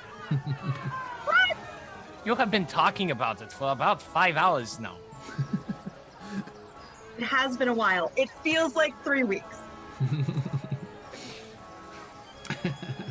And you carry My on. God, what is that fourth wall breaking? You make your way towards the grandstands and the cheers that you can hear beyond the palisade and things that are around this snail racing arena. And you see the archway with its resplendent snail above the archway there, as the entrance is for the ready there for the immediate entry into the arena. And you see that the grandstands next to this racecourse are just filled with cheering fairgoers. They're ringing bells and swinging rattles around, waving flags of various colours. And you can see arrayed along a starting line are 8 giant snails, and they're having their shells scrubbed by pixies. Above the circular course, a wooden gantry hangs from the branches of a central tree. And there are 2 goblins who are officiating the proceedings there. And at the moment, they're just like ramping up the crowd and like skipping around. And they are saying, "Right, ladies and gentlemen, who is going to be the winner? And which of you, festival goers, is brave enough, courageous enough, heroic enough to guide and jockey one of these mighty steeds to victory?" I'm a snail. I will volunteer. That hurts. Emin, am I allowed to ride the snails? Yes. Yeah. Absolutely. If You can do it all the way over there. Yeah, let's go all the way over there. And she No, excitedly, with a death grip of hypeness, runs and Emin doesn't have to sit on the snail. He's just there. Right. So hype. So yes, you duck into the arena there, and you kind of like excitedly raise your hands there, and the goblins caper and skip for joy. Ah, splendid, splendid! 2 courageous beings ready to risk life and limb for the reputation of glory. What number's my snail gonna be? Roll me a d8, please. Yeah. You too, Charlie. all right, Willie will approach the pixies that are grooming the snails, and in Sylvan, approach one who looks maybe a little bit larger, more competent than the rest, just based on a gut feeling. And in Sylvan, "Greetings, little master. I will offer you a tidbit of tasty morsel if you might tell me which of these great steeds is most likely to win. A tidbit of tasty morsel. That's rather condescending. You got any gold? Yeah, I have gold. Excellent, excellent. Oh, not that one. No, you were given that one. It is yours.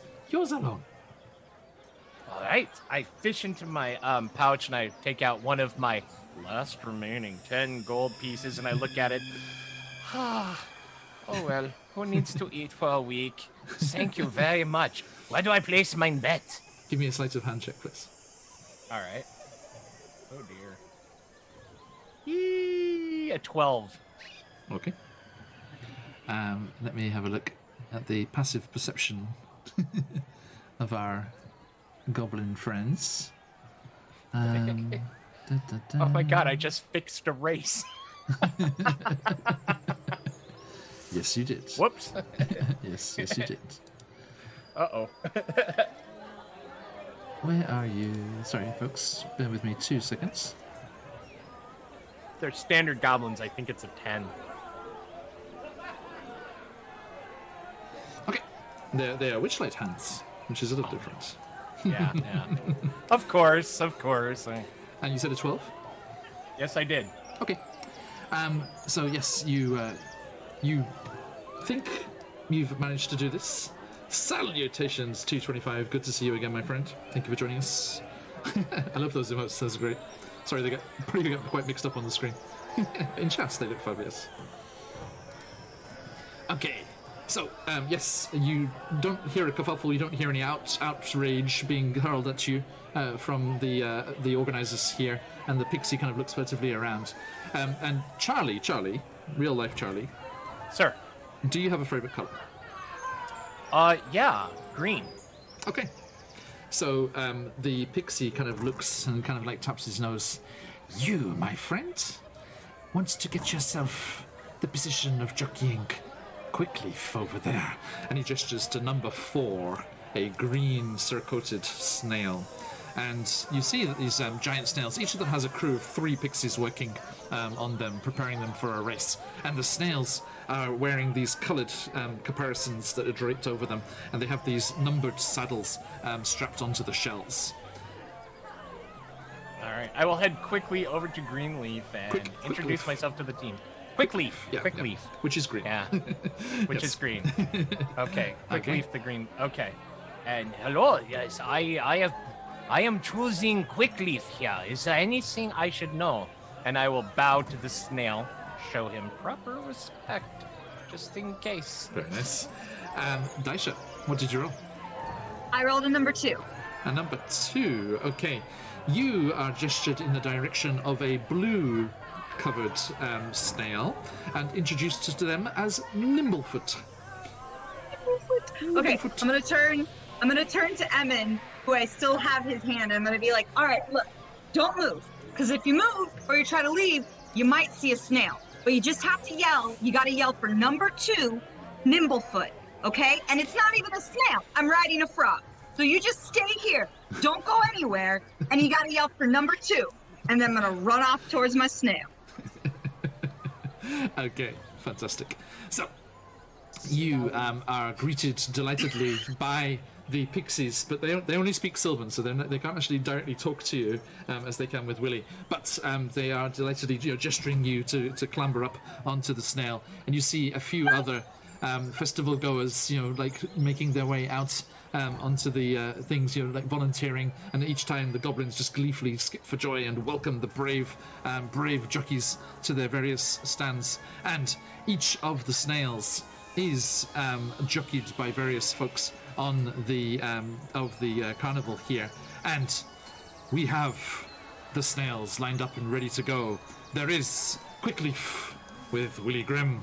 There is Nimblefoot with Daisha, and the other carnival goers are introduced to the roaring crowds. And again, much like the big top, each area of the stands is color coordinated and cheering on one of the snails there. And it was a volunteer from each of these areas of the stands that has volunteered to jockey their own particular snail. And they are introduced to the crowd. The names of the jockeys shouted out shortly after the names of the snails. Number 1, the pink-coloured awnings covering Shelly Moo. Number 2 is Nimblefoots with Daisha. Number 3, the purple-coloured High Road. Number 4 is a Willy with Quickleaf. Number 5, the yellow-adorned Flower Flash. And number 6, the orange-bedecked Wizzy. And then over there, next to them, we have number 7, the red-coloured Breakneck. And last but certainly not least, with a black covering over their saddle, we have Queen's Majesty. And each of there's a roar from the respective section of the stands as each of these snails and their jockeys are announced. Now, the goblins shout out the rules as we are doing the race here. Okay, so let's have a look here. Okay, so yes, all of the snails and the riders begin at the start line, and there will be a display of fireworks that will signal the start of the race. After which, you need to race said snails to the finish line. Now, okay, let's have a look here. So, the course is 480 feet long. Let me just quickly make a note here of the various snails. And the race is divided into rounds, like a combat would be. Okay, once you begin, your snail can move along the track at quote-unquote remarkable speed. Oh no. And each snail can cover 80 feet per round. Now, without riders, the snails would be an even match, but a jockey can try to improve a snail's performance by patting its shell or speaking words of encouragement at it. Okay, so each of you will make an animal handling check to see how well you do control the snails. And if you are successful, you'll get an extra 10 feet of movement. 20 feet if you're successful by a large amount. If you fail, you move 10 feet slower. 20 feet slower if it's a very bad failure. Okay. What was the check again? I'm sorry, John. Animal handling. Okay. Of course. Is this against a flat DC or are we contested? There is a flat DC, yes. Okay, perfect. And the race will end when one or more snails gets past that 480-foot line on the finish line there. Now, let's have a look here. That's rules for a tie. We'll get there if we need it. There are signs posted in the stands along the racetrack that warn that neither jockeys nor spectators may influence the outcome of a race by using magic or by harming other jockeys or snails. Okay, and the goblins shout out, "Any jockey who is found to be breaking the rules will be disqualified, as will the snail too. Any spectator," they gesture threatening towards the crowd with a grin on their faces, you know. "Any spectator caught doing so will be escorted from the carnival by these fearsome fellows." And you see 4 other goblins just like trying to look evil and menacing. And they move out to the various parts of the stands and they're watching carefully to make sure there's no shenanigans going on there. So, And it was no threatening or no magic whatsoever on the side. that's what we said, yeah. Okay, no magic whatsoever. Mm-hmm. All right. You're on your own, Willie. Yeah. So sad. Right. Okay. Well, you know, sometimes too smart for my own good. So, all right. Daisy, I thought Goat Ball was intriguing. This is great. Yes, indeed. Yes, indeed. Goat Ball, which has showed up in our Candlekeep Mysteries game, not our Frostmaiden game, as it should have. But there we go. Anyway, you are lined up and ready to go, and I, if you will indulge me, shall kick off one of my favourite sound sets in this Sirenscape offering for the Witchlight Carnival. Snail racers, to your marks. Are you ready? Are you steady? Well then go! Whoosh! Boom, boom, boom, boom, boom, boom, boom, boom, boom, boom, as the fireworks go off above the arena, and the Chariots of Fire-esque music starts. Ah, Emin Pastiche, you are not without a roll here, sir. Please roll me a D8.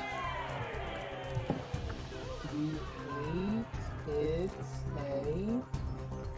I just picture like a 7.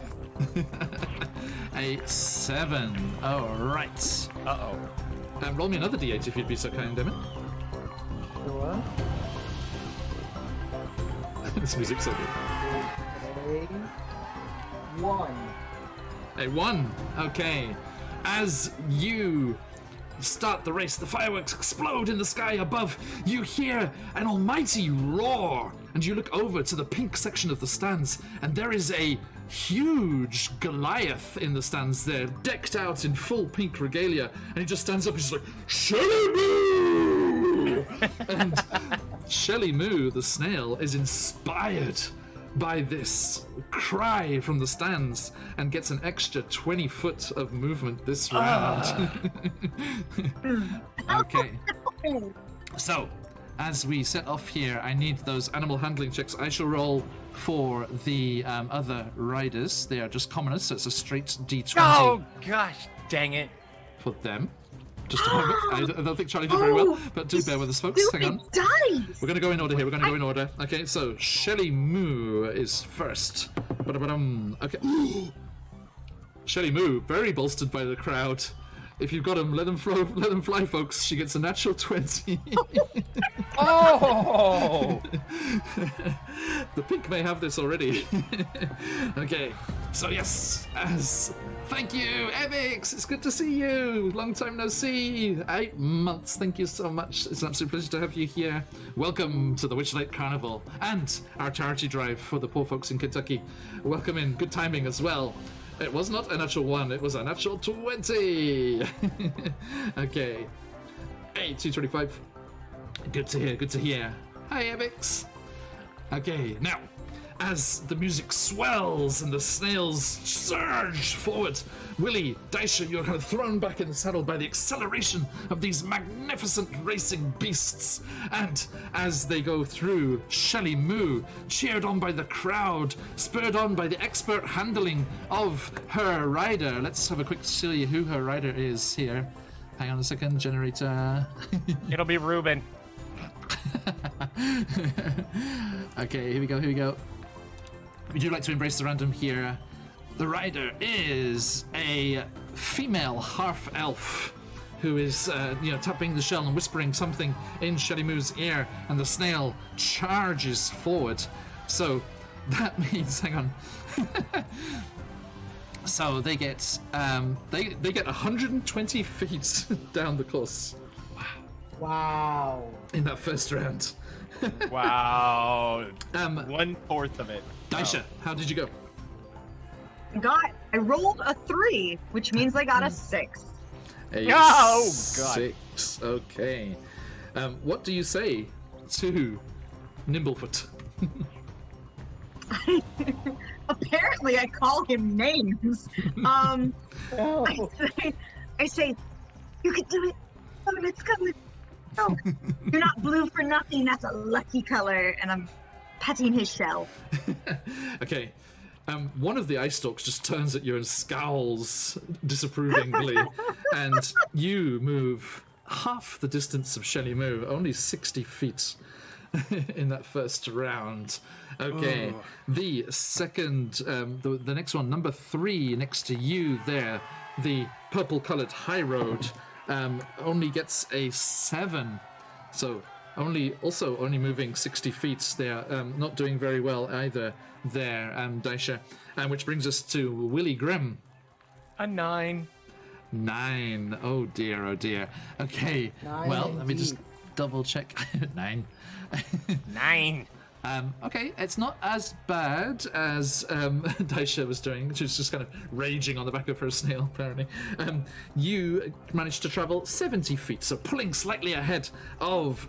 so the goblins are skipping up and down. They're saying, "Oh my goodness, look at Shelly Moo, the pink Blur, as she is!" And she just dashes off around there. And now we see number 2 and number 3 neck and neck. Oh, number 4 with our nice, interesting Zemnian-sounding friend is pulling ahead slightly, and you get 70 feet, just 10 feet ahead of the other 2 there. The last ones, ooh, that's a good roll for number 5, Flower Flash. Flower Flash manages to go 100 feet around the course, followed quickly by Wizzy, who is also neck and neck. Flower Flash and Wizzy, neck and neck, look at them go! And they're not as far as Shelly Moo, but they both got 100 feet around the course there. Next up we have Breakneck, who is not living up to their name, as they also only managed to go 60 feet around the course. Okay. I thought it was supposed to be breakneck speed. What did you think? I don't know. That's what I thought as well. I guess it's just they broke their neck out. Yeah. At least it's all gelatinous and flappy. It's all good. It's okay. And finally, Queen's Majesty gets an 18 and also manages to dash forward 100 feet. Emin Pastiche, a D8 if you would be so kind. Yes, sir. As we start another round here. Snail race surprises. I rolled a 6. A 6. Okay, roll me another D8, please.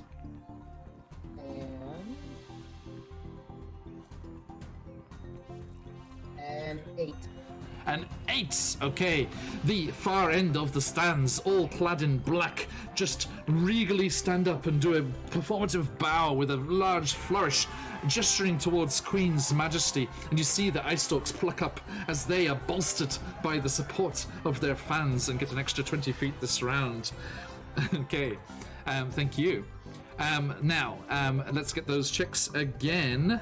Shelly Moo, can they continue their... Oh, they're continuing pretty much their good success there. Not bolstered by the crowd this time, though, but they do get another 100 feet round the course. So, which brings us to Daisha.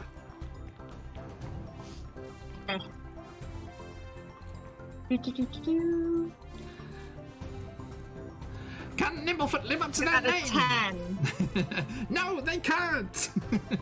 And you managed to make your way a further 70 feet round, taking you to a total of 130 feet there, as you're trying to get your poor Nimblefoot to be more nimble than they are. And you... Please! And then, let's see, will they take the high road, or will it be the low road for them? It's the low road, as they only get another 60 feet from before, so they're lagging even behind you, Daisha. Only 120 foot there. Willie Grimm, how did you go? Roll the 10. A 10. Okay, that is only another 70 feet for you, my friend, I'm afraid, as your snail is still dismayed with its jockey at the moment, but not as dismayed as it could be. Okay, he's like, oh, not too bad from our friend Quickleaf there. They are past there. They're no, just going a little bit ahead of Nimblefoot and, of course, the plucky high road. But let's see what the other racers have in store. And the Flower Flash gets a natural 1, only gets 60 feet. There is nothing worse than the minus 20, I think. So that is still puts them at 160 feet, still ahead of you guys. I'm afraid they managed to pull ahead of you, even though they seem to be angry with their jockey. And then we... only got the last couple of rounds. We shall see, Baron. We're still a little ways away. 480 feet to go. A 17 on the dice for the aptly named Wizzy gives them another 20 feet, knocking up. They are up 200 feet round the course, and Wizzy is going round. If I can channel my Murray Walker here. This is quite incredible. Oh, have you ever seen anything like this? Wizzy is coming from the back, and they're coming up there, catching up towards the amazing Shelly Moo. But the pink is still surging ahead of all of the other contenders. Oh my! And God, I haven't heard that voice for a long time. And then Breakneck also fails to do particularly well there, losing 10 feet. feet, which gives them up to 130 feet, neck and neck with you, Daisha. And then finally we have Queen's Majesty, also not doing very well at all, and only moving 160 feet further on. Oh, but they are cheered on by their supporters, so that makes it 180 feet ahead. And actually, yes, we see.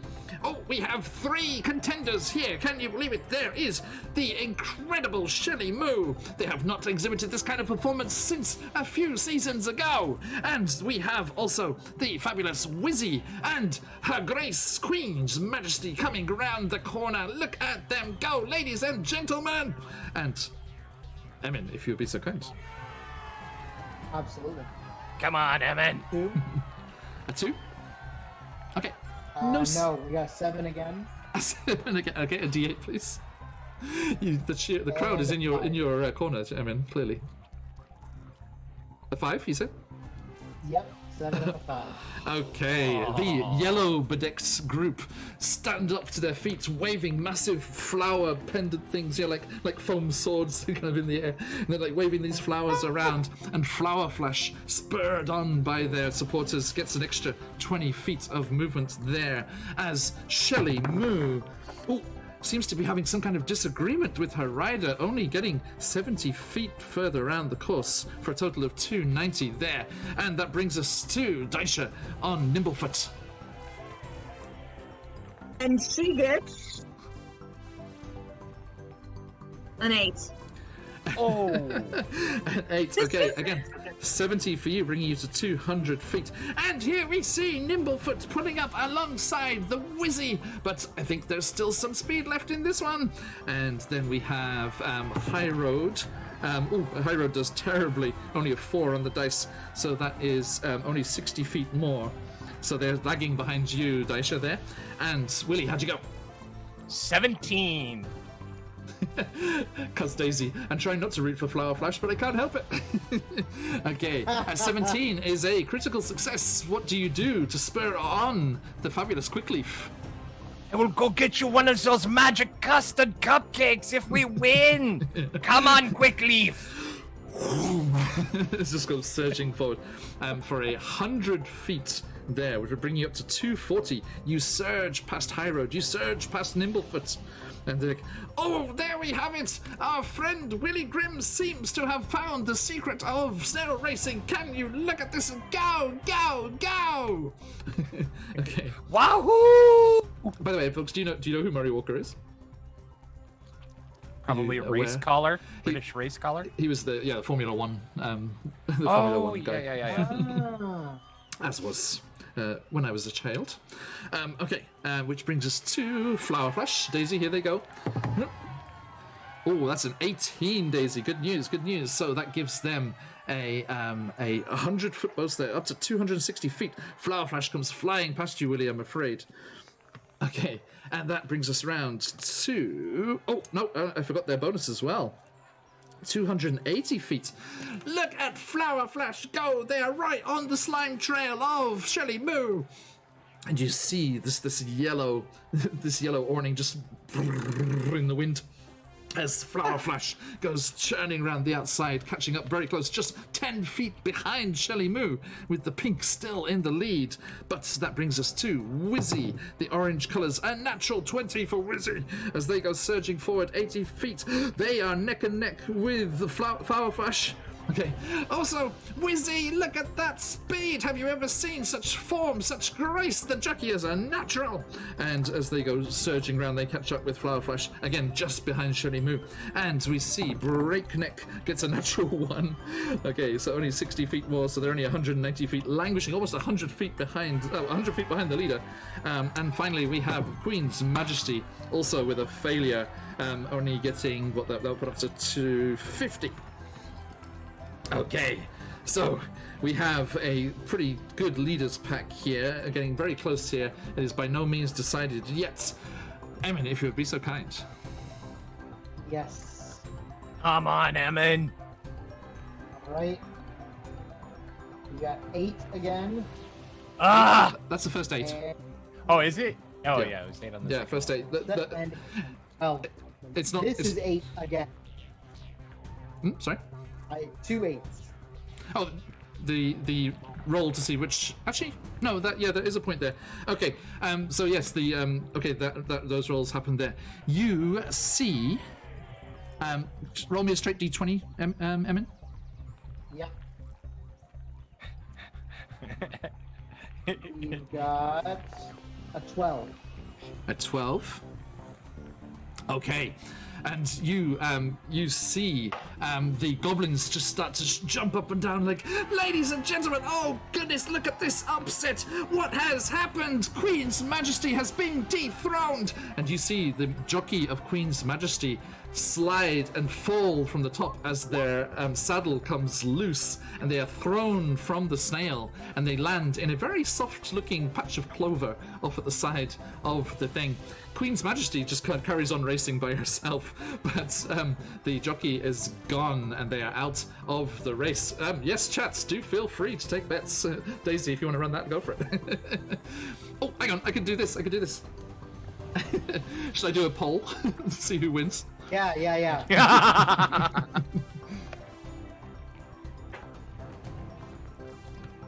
we go, folks. Let me rip this up here. Right, this is how we do this, right? Yeah, here we go. Okay. Poll question. Place your bets. I hope I can do 8. We shall see. Okay, so we have number 1 is Shelly Moo. I guess we're like 7 now. Oh, that's true. Yep. Shelly Moo. We have Nimblefoot with our own Daisha jockeying there, and we have High Road as one of the options there. We have Quickleaf with Willie Grimm. Okay, and we have Flower Flash. I think we're too short. No. Flower Flash. Daisha, I'm looking forward to this for hours and days and weeks. I'm gonna be dead last. No. Let's see here. Okay, I'm gonna put allow additional votes with Dream Pies, because everything else is turned off for Dream Pies at the moment with the charity drive. Okay, let's do this. Okay, we'll have the leaders plus you two. Okay, so nice. Nimblefoot is Daisha, and Quickleaf is Willie, and then the other leaders from there, we have Shelly Moo. Yep. And then we have Flower Flash is in there, yep. And then we have number 6 is Wizzy. Okay, so I'm gonna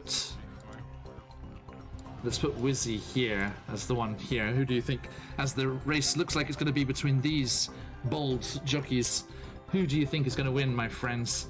Okay, and let's set the duration here. Let's take a nice long duration, as long as I can. Put it for 10 minutes. Okay, folks, there it is in chat. Oh no, hang on. Oh, sorry. The cost to vote with Dream Pies. Let's make it.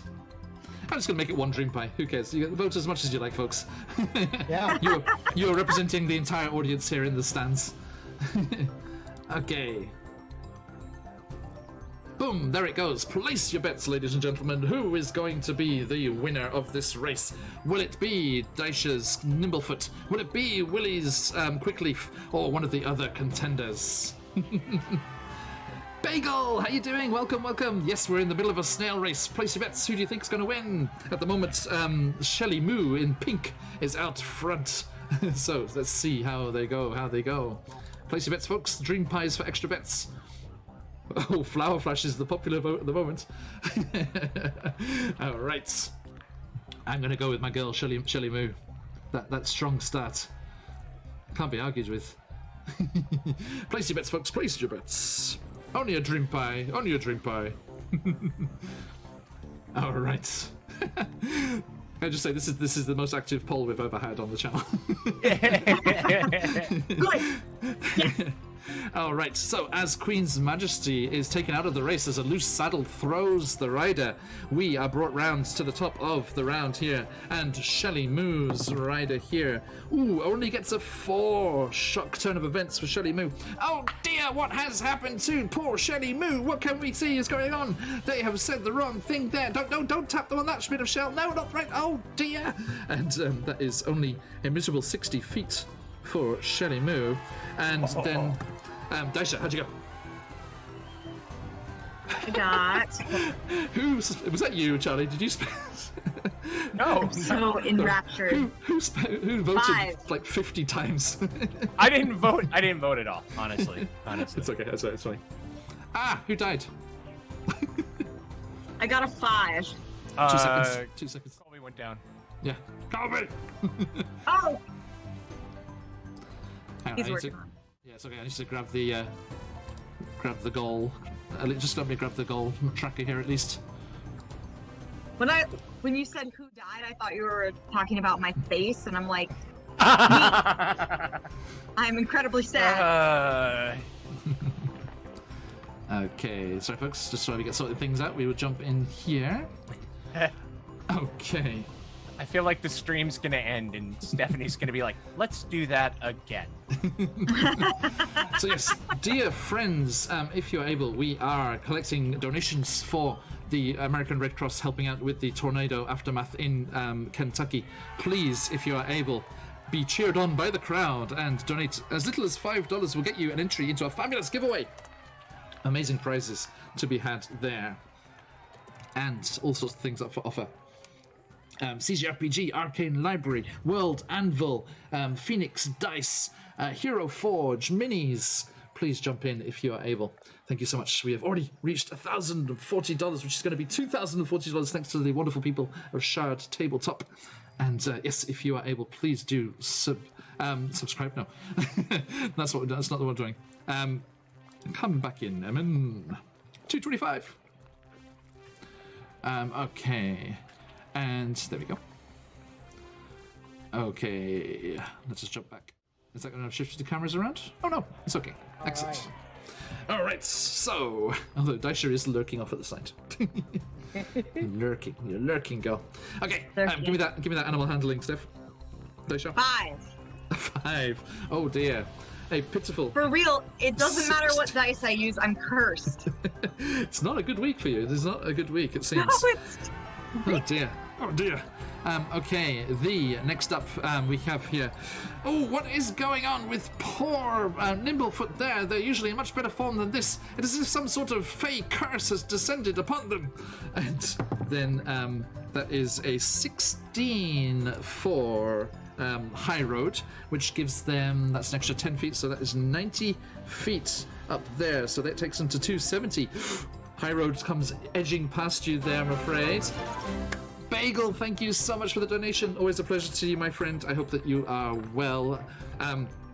Hey, Bagel, did you see what we've got coming up? One of those one-shot roulettes again, like you joined for us last time with our good friends from Viva la Dirt League. This time round, yes, that fine-looking fella right there. We are going to be joined this time by the fabulous Quincy from Quincy's Tavern, as well as Dead Aussie Gamer, and our friend AJ Winters, and our cast member Buns as well. It's going to be a fantastic one-shot roulette coming up Friday night or Saturday morning, which would be a terrible time of day for you, Bagel. Although, fairly similar to this time of day, I suppose.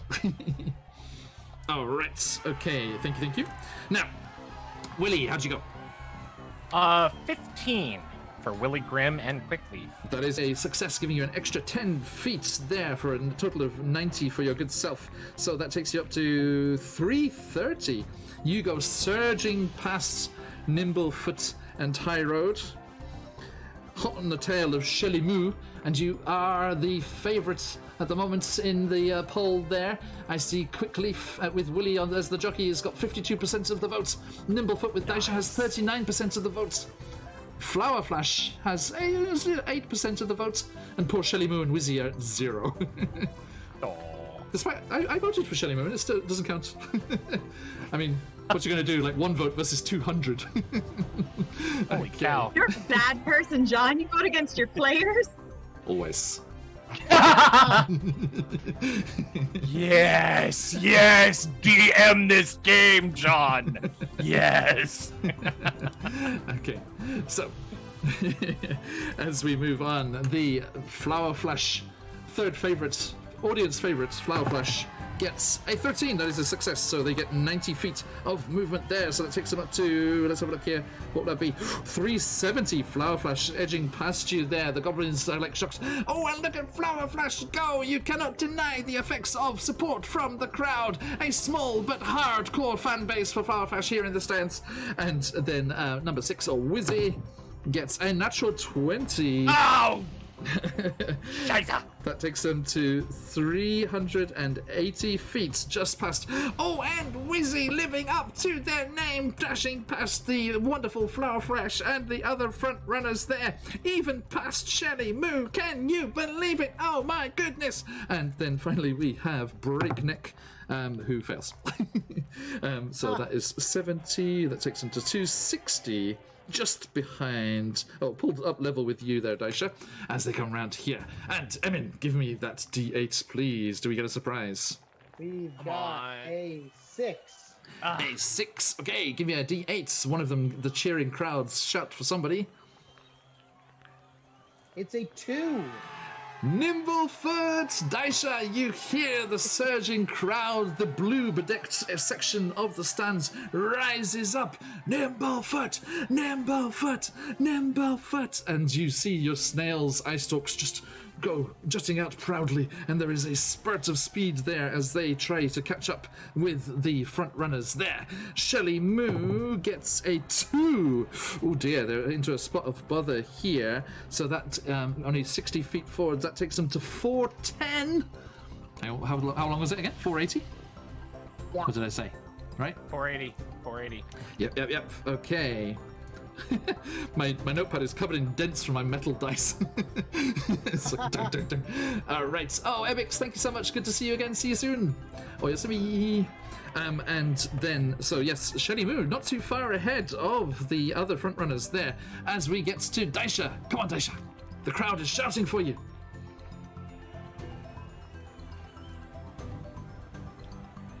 30-20. A dirty 20, yes! Nice, With an extra congrats. 40 feet of movement, that takes you up to 380 feet. You go surging past the others. Okay, fantastic. Then we have our contenders here. High Road fails. So that only takes them to 340. They're languishing behind you there, Daisha. And Willie, how'd you go? Just a 12 for myself and Quickleaf. All right. Daisha, we can see the effects of the crowd in the poll there. Look at that. You've surged forward. 45% for Daisha, 38% for Willie. Oh! The crowd is shouting, Nimblefoot, Nimblefoot. And Killer Kitten with that donation. Thank you so much. Thank you so much. Wonderful, wonderful support. Good to see you again. I hope you're also voting for Willie in chat as well. Okay. So yes, Willie, how'd you go? At 12. 12. That's on the nose. Okay, so yes, you are successful. Hang on, does a straight 12? Yeah, a straight 12 gives you an extra 10 feet. So that is 90 feet of movement there. That takes you to 430. Willie is in the lead as he goes past, edging past Shelly Moo, pulling ahead of Nimblefoot, Wizzy, and the others. Okay, then we have number 5, Flower Flash, the other minor favorite. Here we go. Whoa. Natural 20 for Flower Flash as they get another 100. That means Flower Flash pulls up to the 470-foot line. 10 feet. 9! No, 10. 10 feet from 10. 10 feet from the finishing line. As Wizzy also comes surging forward, but very slowly. They seem to be thrown off their game by the impressive display of the front runners. A mere, what will that be? 60 feet for them. That only takes them to 440. Is that right? Yeah. 440 still ahead of some of the others there. Woody, they just comes edging past you as they had already done a strong performance earlier on. And finally, Breakneck is a failure. So only 70 feet forward for them, bringing them only to the languishing back in 330. They are way further back than the others. It looks like it may be all over for Breakneck, and the goblins are shouting, "Have you ever seen a race like this?" It's like, "Yes, I have. I saw one yesterday." "Oh, yeah, shut up." Okay, and the bringer top of the round, if Emin would do the honors, please. Come on, Emin. Yep. As Dragonborn says, Baron Dragonborn, you have to make it this time. Otherwise, our strongest contender, Flower Flash, Daisy, you're the jockey for that now. Because Daisy is jockeying this Flower Flash to victory, maybe. Right on. It is a...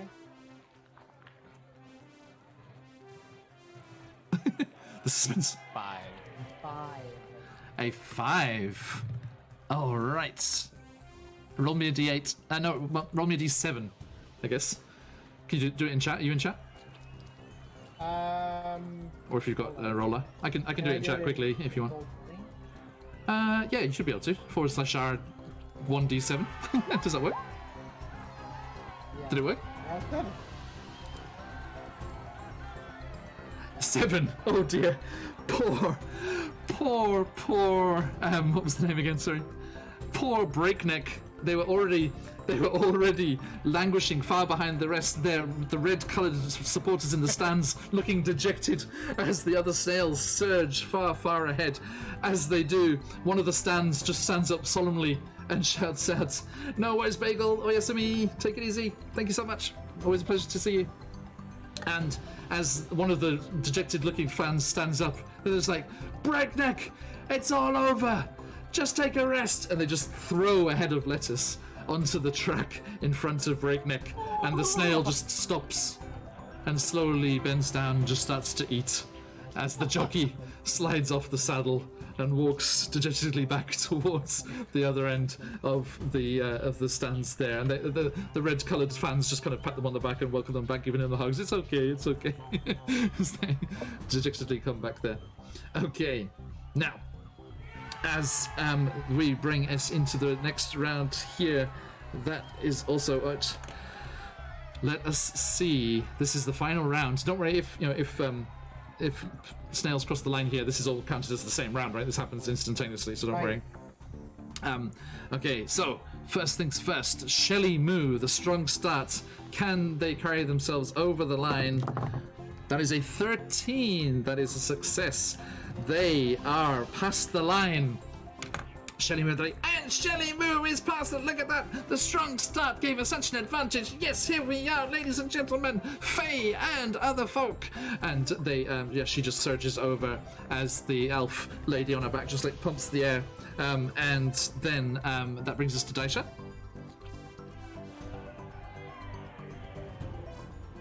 Dirty 20. Dirty 20 gives you a plus 20, 100 feet, taking to exactly 480. Oh, maybe the curse is lifted. Maybe. All right. Okay. Oh, Robblejax, hey, how you doing? I missed you there. Cheers. Thanks for the hydrate, sir. That was a while ago. I've been busy. Okay. And there we see the intrepid Nimblefoot with the jockey Daisha also crosses the line. Good job. And then that brings us to High Road. High Road cannot make it. I'm not going to roll. Even with a natural 20, they would not make it. So they're still languishing back there. Willie, please. Can quickly catch up with the contenders there. Nah, 13. 13, that's plus 10 feet to the roll. That gives you 90 feet, which takes you past the line as well. And this is such a close race, Quickleaf crossing the line as well. And then that brings us to the other fan favourite, Flower Flash. Oh, I didn't see how it ended. How did the poll end? Just no way to see? After it times ended, Daisha got like 360 votes. Nice. I wish that would show up in chat or something. Thank you for your pity. What are you talking about? You tied for lead. You won. You're one of the joint winners here. Okay. I got a 2 for Flower Flash, I'm afraid. So that is only 60 feet, but they were only 10 feet from the line, so they cross over the line as well. Flower Flash also coming on strong as they did all through the race. A noble effort by the plucky snail. And then we have Wizzy with an 11. That is failing, so they get -10, which will take them to... Oh, they also, alongside you, Daisha, are just over the line as we get to the end of the race. Yeah, okay. Ladies and gentlemen, what a fantastic snail race! Thank you to all of the plucky jockeys. Well done, everyone!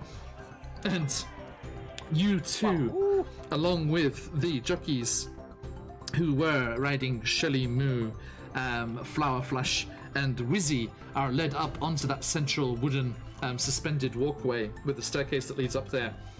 And let's see here what happens with a tie. Da, da, da, da, da.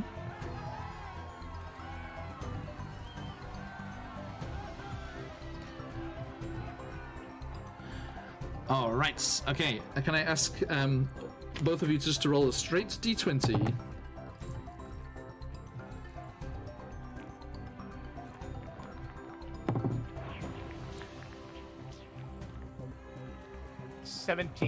Not picking anything up. You have to speak into the...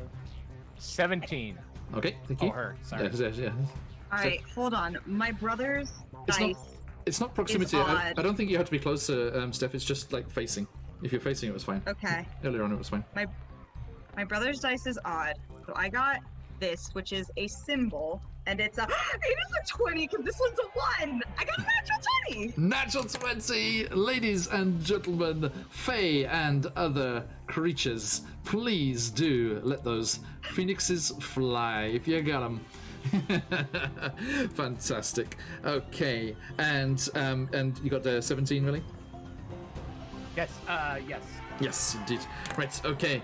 So, as all of you... Thank you, Drown Out. As all of you are lined up there, another little goblin comes over, and they've got like a smock on and a beret like jauntily across the head, and they come walking across, and they've got like a large kind of portrait, and they lift it up to the judges, and you look past them and you see it's a photo finish, and you can see these 5 snails neck and neck as they cross the line. But ladies and gentlemen, the crowd favourite, the winner of the poll, the fantastically jockeyed Nimblefoot, is just a slimy nose ahead of the other snails, and the blue section of the stands, just as the goblins gesture towards you, Daisha, just erupts into cheers. Yes! Nimblefoot! Nimblefoot! Daisha! Daisha! And I mean, you just hear all of this beyond the blindfold. Just gonna smile to It's yourself. a frog! Screaming into the crowd. It's a frog! Oh no, it isn't! The crowd mistakes what you're doing. And the goblins come over. Thank you all for such a wonderful race. That was a spectacular expedition. No. It was a fantastic display of snail racing at its finest. And to you, Daisha, the winning jockey, we give you this. And they give you a potion bottle. And as you look within the glass of the potion bottle, you see there is a sparkling golden mist that moves like water in the bottom of the glass.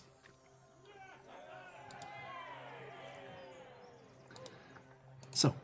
Can I would try to know what it is, but I feel like that would be... That's not possible. Maybe show it to Willie later. Yes. Yeah. Okay. Sorry, I went to open my Sirenscape tab and change the sunset and closed instead. Just closed the window. Oh. So 2 moments. It doesn't stop playing. Just need to get back into our spot here. Da, da, da, da, da.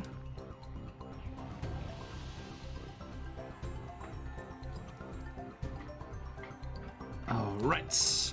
There. So yes, as the crowds start to spill out happily from the arena, the blue bedecked crowd with all of their flowers and banners and rattles, all of the colours, which they are being asked to return at the gates. It's like, they've got these big tubs like the 3D glasses at Disney, and it's like, returning the rattles and things, but they are... it's as if passing through the gates enchanted their clothing, and and as they're moving out of the gate onto the thoroughfare again, their clothes are just changing back to normal garb for the various Elturel residents here, and that groups of friends are put together, but it's as you pass through the entrance, it's random which colour your clothes become. And that's how they were separated there. And you see them start to spill out, but the ones bedecked in blue all swarm around you, Daisha, and they're like, Daisha, Nimblefoot, and then you're just like, you're hoisted up onto their shoulders. And they actually do a tour of the circuit, the snail racing circuit, with you up on their shoulders. And they're like, yay! And because more than half of the adventurers took part, that is another plus to the happiness meter. Hey! You are one away from maximum happy. I love it. So close. Happiness. Maximum happiness is attainable. Okay. Oh, I'm exhausted. That was a lot. That was excellent. All right. Also, by the way, you do see that the jockey of Queen's Majesty, who was dethroned and thrown from the saddle, is given a consolation prize. And they are given a magic wand that allows them to cast dancing lights once.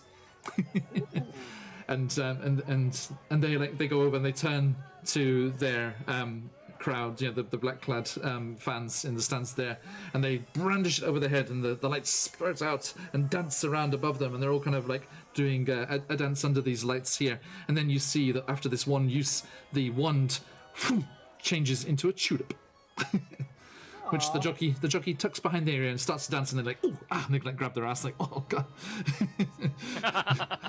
So it's quite a fall from the top of those snails. Okay, so sorry folks, I meant to put this up on the screen, but I got distracted. There we go. It actually shows, guys, do you see? Look at this. It's the green and the blue one, neck and neck. Your snails. No kidding. I just saw that up close. So yeah, that was Daisha and Willie's snails there. That is awesome. I love it. Isn't that perfect? I don't know about you, but Daisha, I really want my own racing snail. Like permanently, forever, to travel with us. No, say frog. That would be so fun. Don't Why tell do you Emmett. keep mentioning frogs? I do not like the word. Oh, yeah. Just as bad as Daisha. I think you delight in tormenting us. You are a strange one, Daisha. Perhaps we will just call them by an alternate name. Say, the racing crabs. Yeah. Ew. Sure. There must be some giant creature that one of you isn't repulsed by.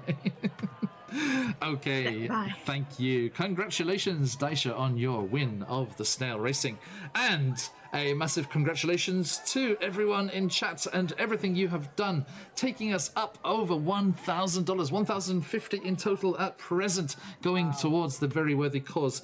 1,000 of those dollars matched by the fabulous Shard Tabletop. $2,050 as we stand. We have 3 more sessions in our charity drive here. Chasenta's Tyranny is happening later today for me, tomorrow morning if you are in the States or North America.